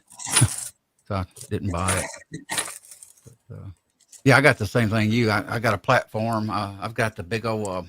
Heck, let me show you. Hang on a second. I'll just grab it out. Mine's designed by Sinclair. It's Ellie Wilson. Hold on a minute. Let me get mine as well. You can see what my setup is. So there's the one that I use. So I've mounted it on a piece of wood, and it goes onto some T-tracks on the bench. There you go. Yeah, you got the same uppers I got. And then you got the adapter then that you can put that screw gun onto. So you don't have to worry about, like I said, doing it by hand. Doing it by hand is a long process. What platform do you have it mounted on, MacMan? Sorry. Okay, you got it on board? Okay.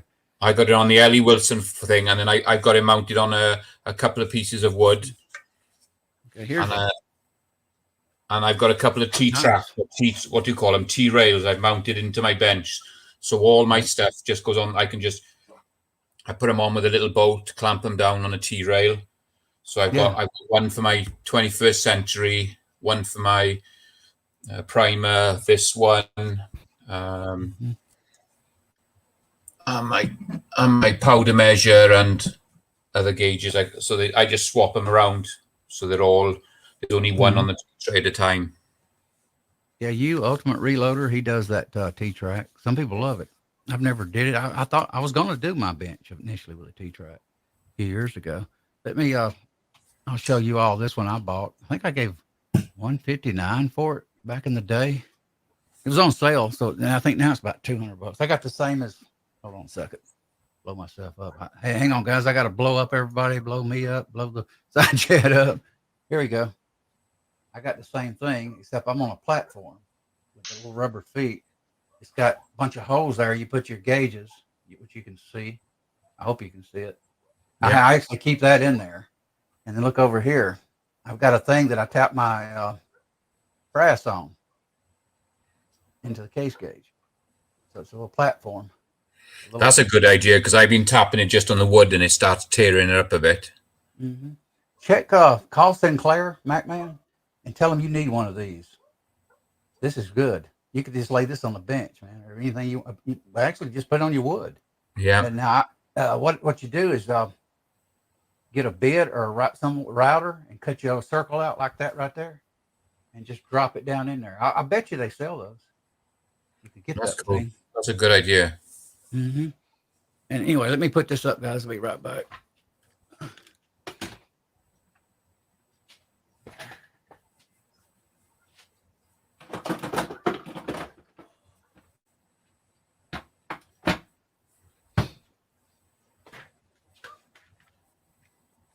Anyway, you can't beat L.E. Wilson. They got good trim gauges. I'm impressed. They remind me of a mini lathe. Here, I'm still blown up. Hang on. All right. Well, wait a minute. Everybody there? Yeah. Oh, okay. Nobody was talking.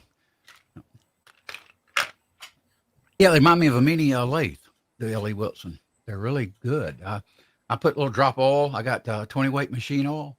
So a lot of times before I trim brass, I'll put a little drop of oil in that hole. Boy, that handle, boy, I mean, it'll roll.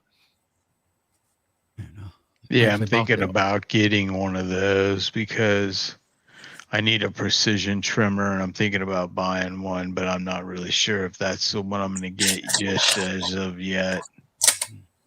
I highly recommend it. It does it really square, and it does it consistently on my trim length.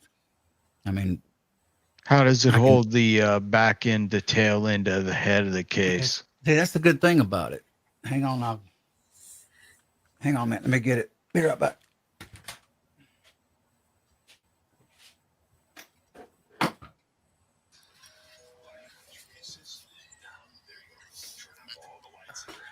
So, is that just like? So is I that really just like? Is that just like some polymer that you're using there? This, or is that soft plastic or something? That disc, that white Yeah. disc, that is a hard, like Delrin plastic, I suspect. If it's not, it's nylon, something. I really don't know what it is. Did that come on the whole thing? Yes. Yeah. That's why I said, man, call Sinclair. They may sell them extra because they're the one that come up with it. Apparently, they went in partners with L.E. Wilson. They designed these different. You can't get these, I don't think, at other places. Only on Brownells. How much is that? Specials. I paid $159 for it, man, on sale. It's about $200, $179 to $200 now. Okay, I'll try to explain this. I hadn't thought about it in a long time. You actually put with this system, you put your bushing. You got a thing that you tap the brass in. So you basically put your brass in. Let me blow myself up a minute, guys. Let's see. All right, you stick your brass in there, or your round, and let me turn my thing around. It's backwards. And you basically just tap. That's it. It don't matter. It just needs to be in there. Just a slight tap. You throw it in there and you throw it in quick. It ain't like most trimmers. I mean, you toss it, don't you, man? You know what I'm talking about. Yeah. You just throw that thing. Yeah, you just throw it in, man, and run that and hit that sharp fin, flip that thing in a split second and turn that brass and you're done. I mean, you don't have to worry about nothing. Everything is absolutely perfect fit every time. Does it come with a carbide cutting tooth? You can buy one and upgrade. Mine's steel, I think, but you can buy carbide too, if I'm not mistaken. Yeah. And here's what you do. You turn around, you go, and you knock your brass out. And you also tap your brass in. Right there, you got it, you go. And then you slam it in there. It's fast. I mean, there's nothing holding it. It's like let me show you this, guys. I'll let you look at it up closer. You got almost like a mini lathe. You got steel, little round, almost like a pencil, except it's smaller than a pencil. And they're welded onto it, apparently. You can't see the weld. And that your holder actually rests in there. So all you do is basically tap, bam, throw it in there like that. Turn your sharp fin, and that pushes it to the stop at the rear there. And then you turn it by power or by hand. So it's really nice. And your overall length never seems to go anywhere. I mean, it just almost stays dead on. Is that the one with the micrometer adjustment on it? Yes, just like yours. Yeah, right there. Yeah. So you can adjust that on you got a micrometer on that side, so you can turn it and you can cut it to whatever length you want. Right. Like if I'm off a half a thou, I can turn it echo you all. So it's got a dial. I know exactly how much to turn it. I can kind of go, yeah, I need just a hair. I need 1/1000th. That's what's good about it. Now they got one like this with aluminum. I sent the aluminum back and I got the stainless steel. So, like Macman's got. So. And if you look at that, if you just blow that up on this one, look, there's the adapter that you can put on it, look. Oh. See, he's got the handle on it at the moment, so you wind it by hand. And it's real. If you oil it and keep it clean, I mean, it's like a silk. I mean, you can sit there and look at that. I mean, this machine is really precision. It really is. And I don't know about the other machines because I've never used them. I just know this is. So it's really nice. You can see how it turns. So I keep it oiled and it just moves. It's great. I call it a mini lathe because that's how good L.E. Wilson built it, in my opinion. And there's the other piece. Look, AR. Hang on a second. Yeah. So if you don't want the hand winder, you can change it out and put the screwdriver bit driver on it. So you can actually run it. I didn't know it was one piece like that, though.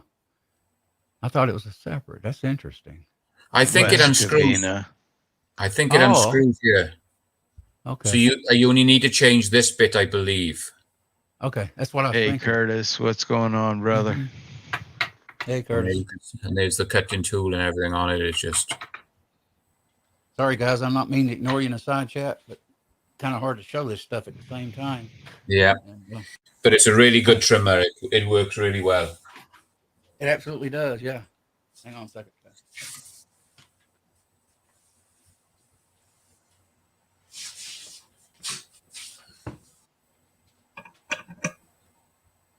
I have a bad habit. I'm very picky. Believe it or not, I'm kind of like OCD picky. I'll go ahead and admit that. And a lot of stuff I buy, I'll pack it up and send it back. Seriously. No, it ain't what I thought. But when I got that, I said, it's a keeper. And I kept it and never looked back. I do need a 223. I admit I need a, Little Crow Gun Works like Highboy uses. I absolutely need that. Or like Echo. I think you got one too, Echo, right? With two calibers. Yeah. You're quiet tonight, man. I'm just trying to figure out. I want to get one of those, I think. Oh, man, they're great. I ain't kidding you. Just go on Brownells. They'll have a sale on it. Like it goes on sale. Probably these days, probably 169 or 79, I suspect. I got that probably 5 years ago on a sale price, back free shipping, no tax. Stick that up, you know what, federal government. They didn't get tax. I don't pay tax. Really? Yeah, we do here now in Georgia on anything we buy online now, unfortunately. Yeah, we're no tax. We pay a state income tax, but we don't pay a sales tax. Yeah, we don't pay tax on internet sale. You don't, Echo? Mm-mm. Oh, wow. No, we do not. We do here now. I can go into any store and I don't pay tax either. Whatever the price is on the shelf is what I'm paying. Interesting. Yeah, they hit us. Oh, I'm trying to think. 3 or 4 years ago. Can't remember. It was the end of Obama years. Oh, everything's going to be taxed. Pretty soon, everything on Brownell's taxed. Everything on Dillon was taxed. I think Dillon did tax, but Brownell's definitely did not tax there for a while, long time. And most places I went to didn't tax. The GOP did that though for years. They wanted the internet to grow. A lot of them did. And they said no tax, let it flourish, and it did. So, Michael just asked how much those case holders are for each brass. I just checked on Ellie Wilson's site. They're $14. Are they? Okay. I hadn't checked in years. To hold the cases, so they're about $14, Mike. Okay. Yeah, it's not bad at all. I got a 308 and a 223 thing. Now they also make them occasionally. You'll see it'll say once fired brass, or for what, new brass. Do you remember, MacMan? Yeah, fired brass on new brass. Yeah. That kind of throws you for a loop, but I always buy the ones for fired brass. Mm-hmm. I think I've got one over here where it says on it. I think mine's fired too. I know mine is. Both of them are. Now, actually, mine. Now, I will say this: mine does a brand new lapua brass, my 308, but it also does once fired brass, so it does both. Which I think they've tried to make them universal now more, even though they say that. So here's one for 308. Oh yeah, up here. So you can see it says Trying to get this on. So Ellie Wilson is for 308, and it actually says in brackets fired brass. Mm-hmm. You can just see it there. So I need to find my box. And then when normally the people that you buy it from have written on it as well. Mm-hmm. So I always tend to buy the one for fired. I don't remember what I bought, but what I bought definitely works on both, though, sized and fired, once fired. So I can put brand new Lapua in there and still trim it. So that kind of strange. I need to look that box up. I will here shortly, and we'll talk about that another night. Lapua is probably a thicker brass, if it was my guess, and probably thinner once fired brass expands to the size of Lapua. Mm-hmm. Yeah, but the outer's still sized the same in a die. So, yeah. So Well, the head does expand. I think, yeah. I what they've done though, I think they've took that thing and kind of made it universal. You still see when once fired and it'll say knee, but mine, I just bought it and it does both. So there is no difference. I can't explain why, but it does work. Who else here? Critters here, still here with us. Good to see you all. Appreciate you dropping by. I think Mike's just posted $189 midway. That must be for the whole unit, I think. Okay. Huh. Okay. Do they sell? They don't sell the platform though. That platform I got is available only by Sinclair Brownells. You cannot buy that platform any other company. So you can get the L.E. Wilson anywhere, but you can't get the lower platform part. Sinclair makes that for their own use, apparently, along with L.E. Wilson as a unit or a kit. So. On the Ellie Wilson site, it's got the stainless steel case trimmer with micrometer, and the little black platform is $216 in stock. Oh, they got the platform on Ellie Wilson? Okay. No, the one that I've got, not the one that you've got. Oh, okay. Just a little metal platform. Okay. I'm just trying to see if they got showing where they. We need to see if that nylon disc or whatever it is, Delron, if it's available. I'll check on that, guys. We'll talk about it one night. I'll look it up. And I'll call Brownells and Sinclair's, talk to them, see what they say. I'll see if I can get you one, Mac. I'll give them a ring. See if they sell them separate. Do they still sell that? Do they still sell that entire setup that you got there? Yep. At Sinclair, or is it Brownells? Both of them. Even though it's the Sinclair design, I think somewhat is so. How much is it? Company. Sometimes you see it for $199, sometimes $189. Mine was $159. You're probably gonna pay about $199 for it now. I could be wrong. Let me look it up. I'm gonna check right now. And if you want to buy that trimmer adapter for the trimmer power adapter, Ellie Wilson's got them listed for $28 for the little adapter to take the handle off. Okay. Yeah, see, Brownells bought Sinclair, and Sinclair does have certain, bullet comparator stainless steel. I actually even though I got Hornady, I actually buy the shoulder bump stainless steel from Brownells. I buy the bullet comparator stainless steel from Brownells. I don't buy the aluminum of Hornady. I did initially in the kit, but I order single things to Brownells like that. That's something to think about, guys. Check that stuff out. It's they make some good stuff. Brownells does, and Sinclair. And I can just see now, if on the Ellie Wilson site, I can see right at the top it says 10% off all products for online orders, USA only, excluding presses. So at the moment, if you bought that machine, 10% off. So instead of being $216, you're going to be down at $190 or something like that. Just as a guide, so 10% off everything on their site at the moment. Whose side is it you're on, Brownells? Ellie Wilson. Oh, Ellie Wilson. Okay. See you, Walter. Have a good one. Thanks for dropping by. Take it easy, Walter. Mm-hmm. Speak to you soon, Walter. Come back on the show sometime, Walter. We missed talking to you. Got a wealth of knowledge. Michael Hurtnick says 179. Have you found it, Echo? Yeah. Hang on, I'll find it. Let me mute myself. Michael Hurtneck says that it's on Brownells for $179.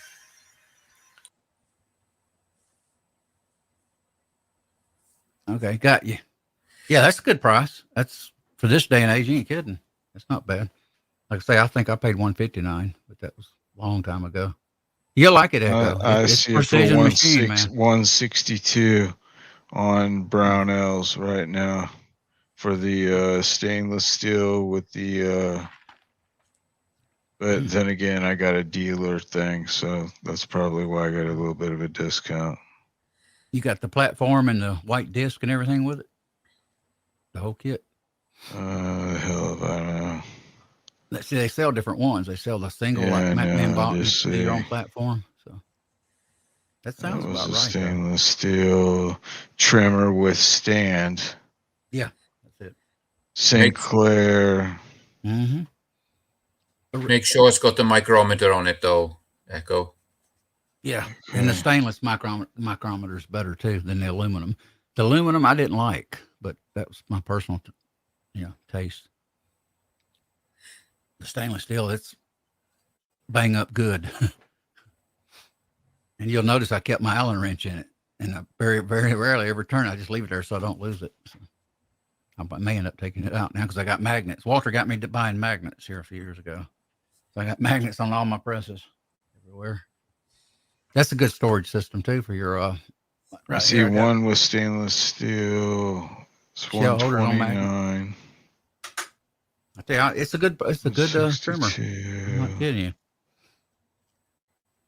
You can't go wrong with it. Oh yeah, this is a micrometer. Yeah, for 162 with micrometer, stainless steel and stand. Michael says same one as they are. Yeah.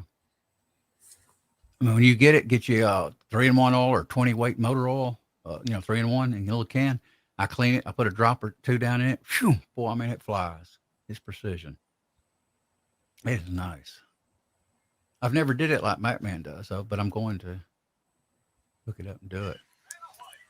Let's see. So, would Kroll oil work just as good as a 3-in-1, or? I wouldn't do Kroll oil on that. That's more 3-in-1 is awesome because there's no water in it. Yeah, the 3-in-1 I got is a 20 weight motor oil. I use it in the Tumbler's tumbler. I bought it for that, so it's light and clean and clear, and I just put a drop or two down. Which you could do 3-in-1, regular 3-in-1 too. It wouldn't matter, just as long as it's thin oil. I wouldn't use gun oil, but that's up to the individual. If you want to, it's your thing. It's your cutter and trimmer. I'm just telling you what I use. 3-in-1. The good thing about it, the original 3-in-1, is that there is no water. It is a true oil, petroleum base with no water additive.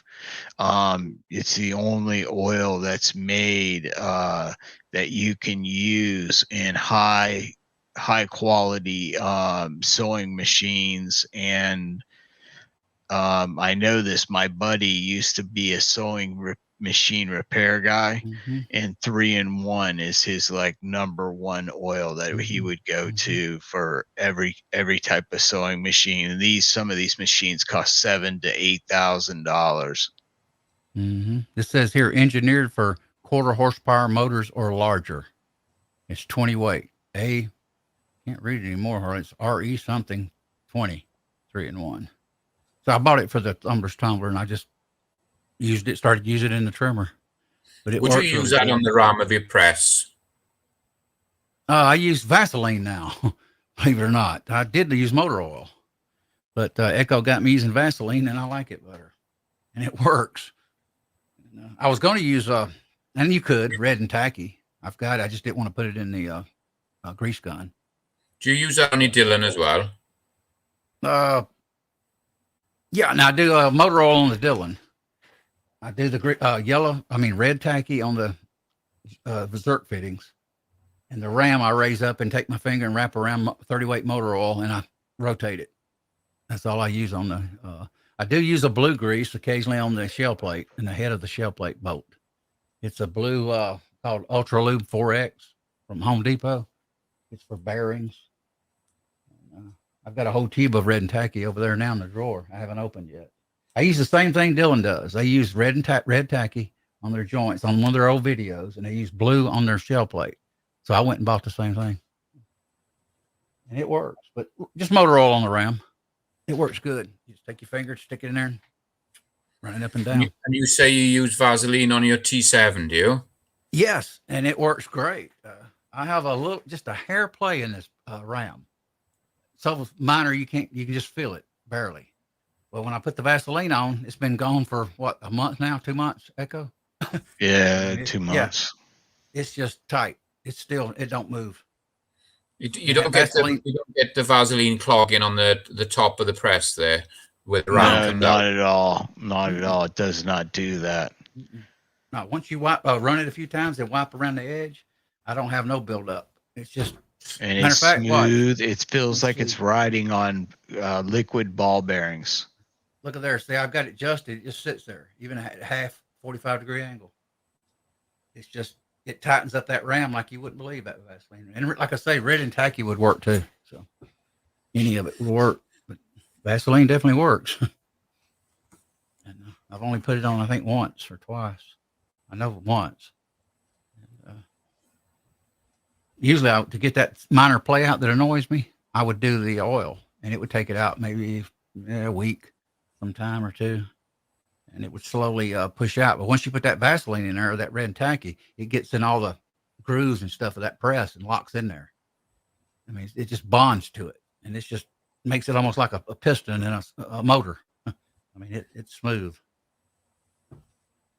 and it seems to reduce any kind of play too. So that's a good thing. Yeah, those rounds I did shot really well. I was surprised because I didn't really develop the load. I just loaded them up, picked the charge, and said, this should work. And it did. It worked good. But I may end up, doing it some more and tweaking it some in time. I wasn't there that long. I only had, I think, from 2 o'clock to 6. I think we went out there and shot a little bit. Everybody else had to shoot, and I had to watch them. I had to train everybody.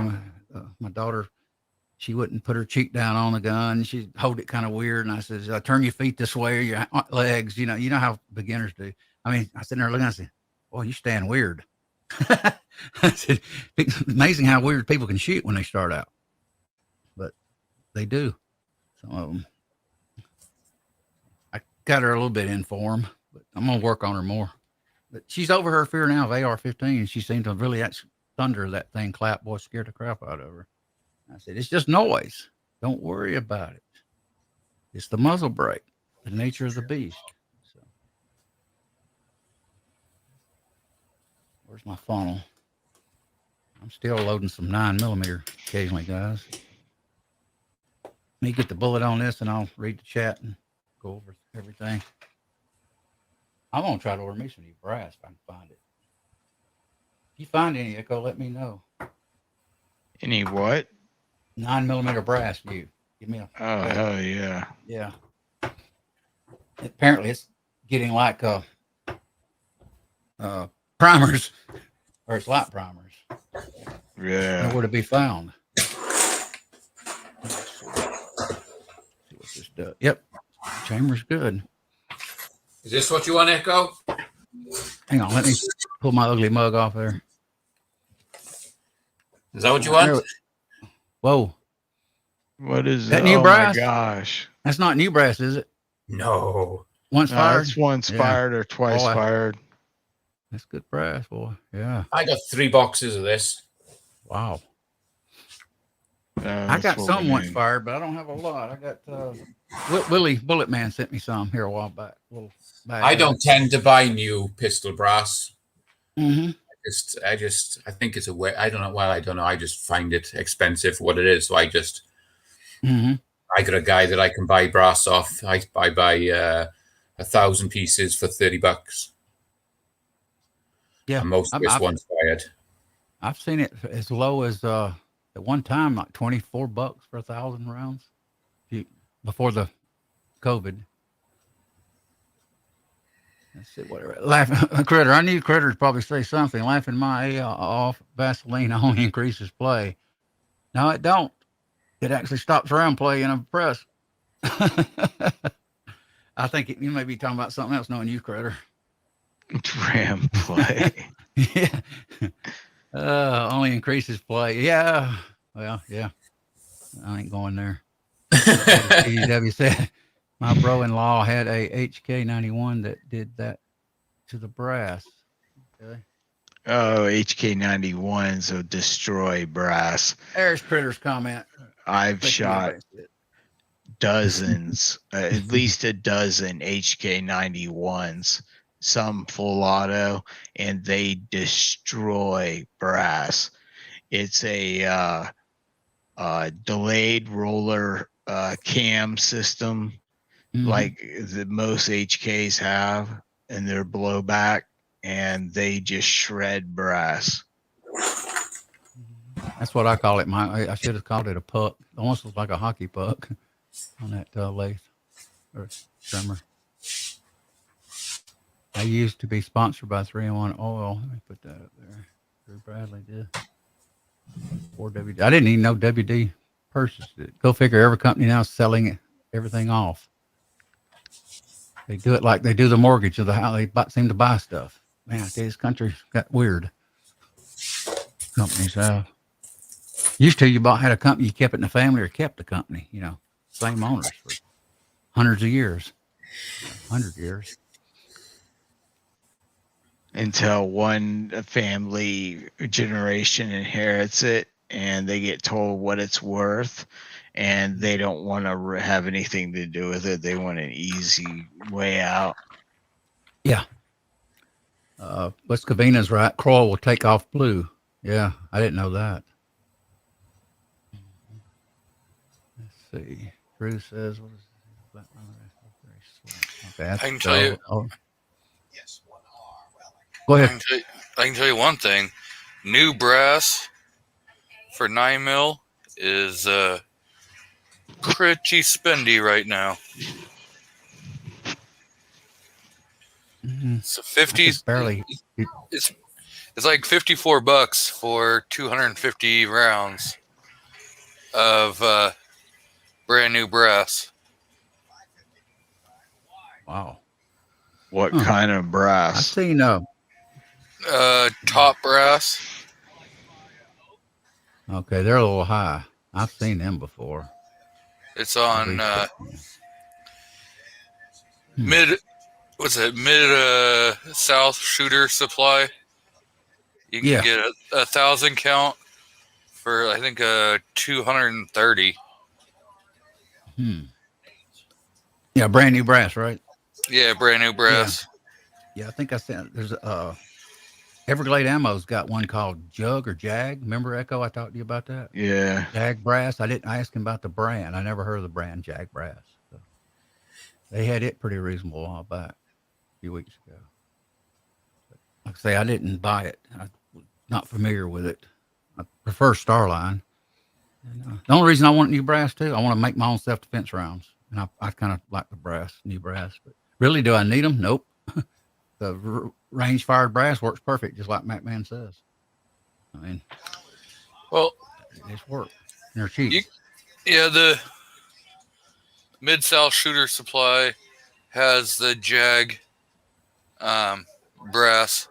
You can get 1,000 or 2,000 for 18 to 19 cents a piece. So like 190 for 1,000 or 360 for 2,000. Wow. Things going to have to come down for me. I won't pull the plug. Once fired brass is good enough now. I actually lost some on brass the other day. I told my daughter, I said I should have brought a tarp. I actually lost a few 223 and some 9mm. And we recovered some of it, but the weeds were so bad where we were at.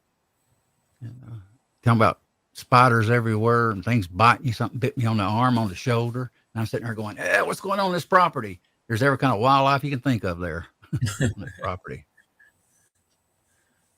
Then I went in that old barn, Echo. That barn I was telling you about, made in 1850. Wow. I walked in that thing and I was amazed at it. It just needs to be restored. Somebody needs to put the roof back on the 10. That's it. You still got the big giant beams, foundation, everything's good. And you can't tear it down by law either, supposedly, because it's historical barn. Let's see, WD-40, it's destroyed every pot that I have purchased, including a 3-in-1. Dries it out now. I never dried out and the cells and blew up. Huh. Never had no trouble with 3-in-1 on the machinery. As a matter of fact, 3-in-1 oil is made for motors. The shaft in a motor. Makes it run like butter. Never had that issue. Now, I know I've seen some guys years ago, back even quite a while, get an old handgun and start spraying it down with WD-40. I go, no, because it cleans really quick. It degreases WD-40. It doesn't. Yep. Mm-hmm. Tears all that grease right off though, and then evaporates. No protection. Yeah. Yeah, we're gonna wind it down, guys. What time is it? 10? Yeah, 10. That's going on 11. Lord, we streamed a lot longer than I thought. 8:30, 9:30, 10:30. Yeah, over 2 hours. It's been a good show. I appreciate y'all driving by. We still got 12 on. But is that time a little bit better for you, Matt? Man, did it work out? Yeah, I'm just. It's just 'cause we're on the west side here, so it's sometimes it's a struggle for me to get home in time to jump onto the streams. Gotcha. Yeah, I may ponder the 9 o'clock slot. Let me think about it. I did push it 30 minutes ahead to see how it would work out. But appreciate all y'all. Let me call out everyone. Or I was going to say, you want to call it out, Echo? I won't put that on. We got G23. He's in here. He's in the squares, Hollywood Squares. Good to have you. Michael Hurtnick, Guns and Barbecue. Good to see you. Drew Bradley, West Covina, MK Joe. Who else here? Walter Bunning, always good to see Walter. Drew Bradley, he's always with us. Idaho, Rogers is here. Good to see Idaho. GGW, he's always around. Good to see you, GGW. Appreciate you all dropping by. High Boy, of course, was here. Good to see you, High Boy. Actually, he's talking quite a bit, saying hello. He said hello, Mac Man, earlier. So, let's see. Yeah, he was talking about that case gauge.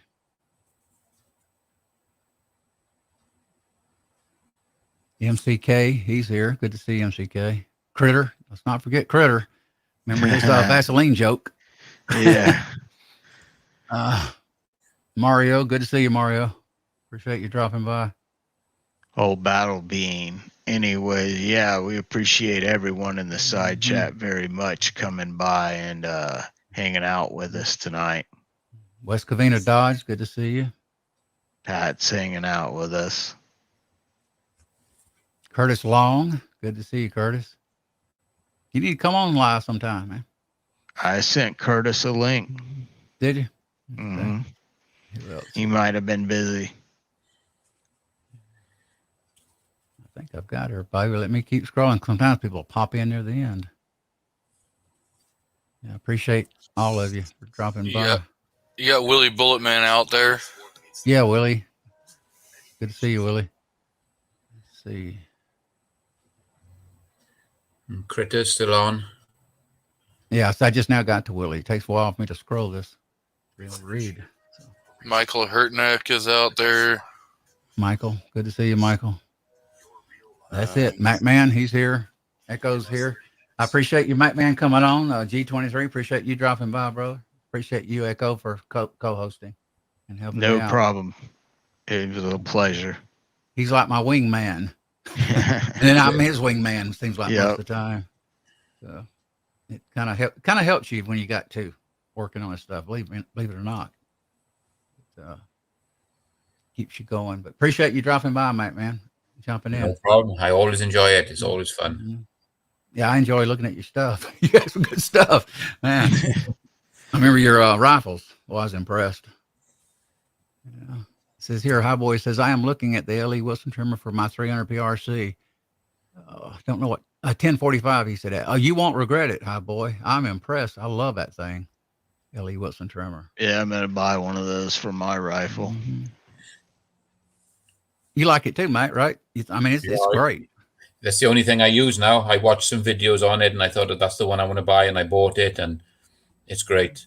I'll try and What- make a little video on it one day a year of trimming the brass back. What I like about it, guys, is I hate that I'm not trying to end the show too early, but you can just throw that thing in there, man. Bam, hit that shark fin, you're done.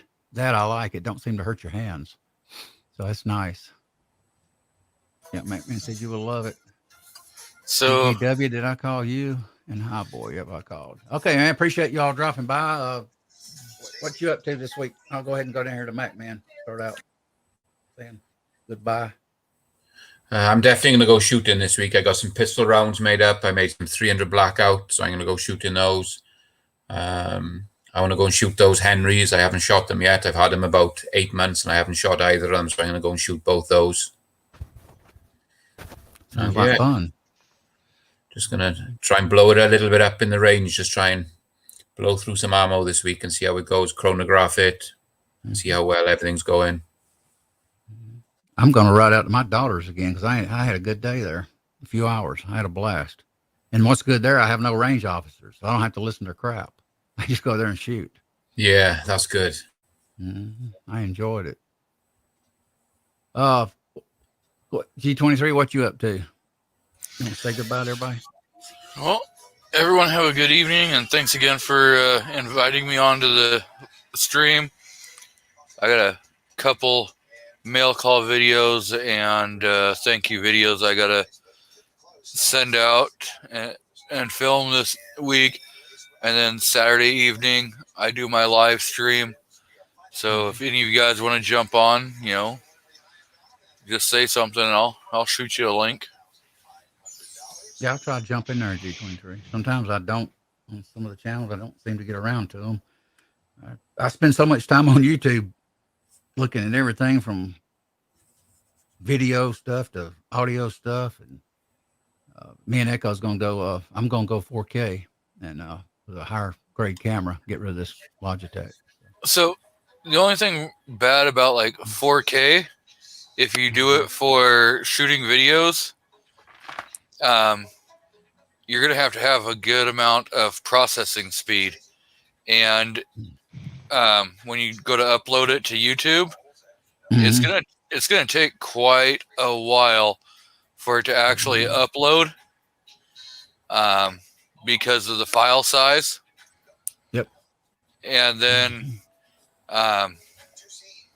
like through StreamYard, you're only gonna get like 1080p as your highest resolution that you're gonna be able to get, and that's if you are on a paid version. So on the free version, you're talking like 720.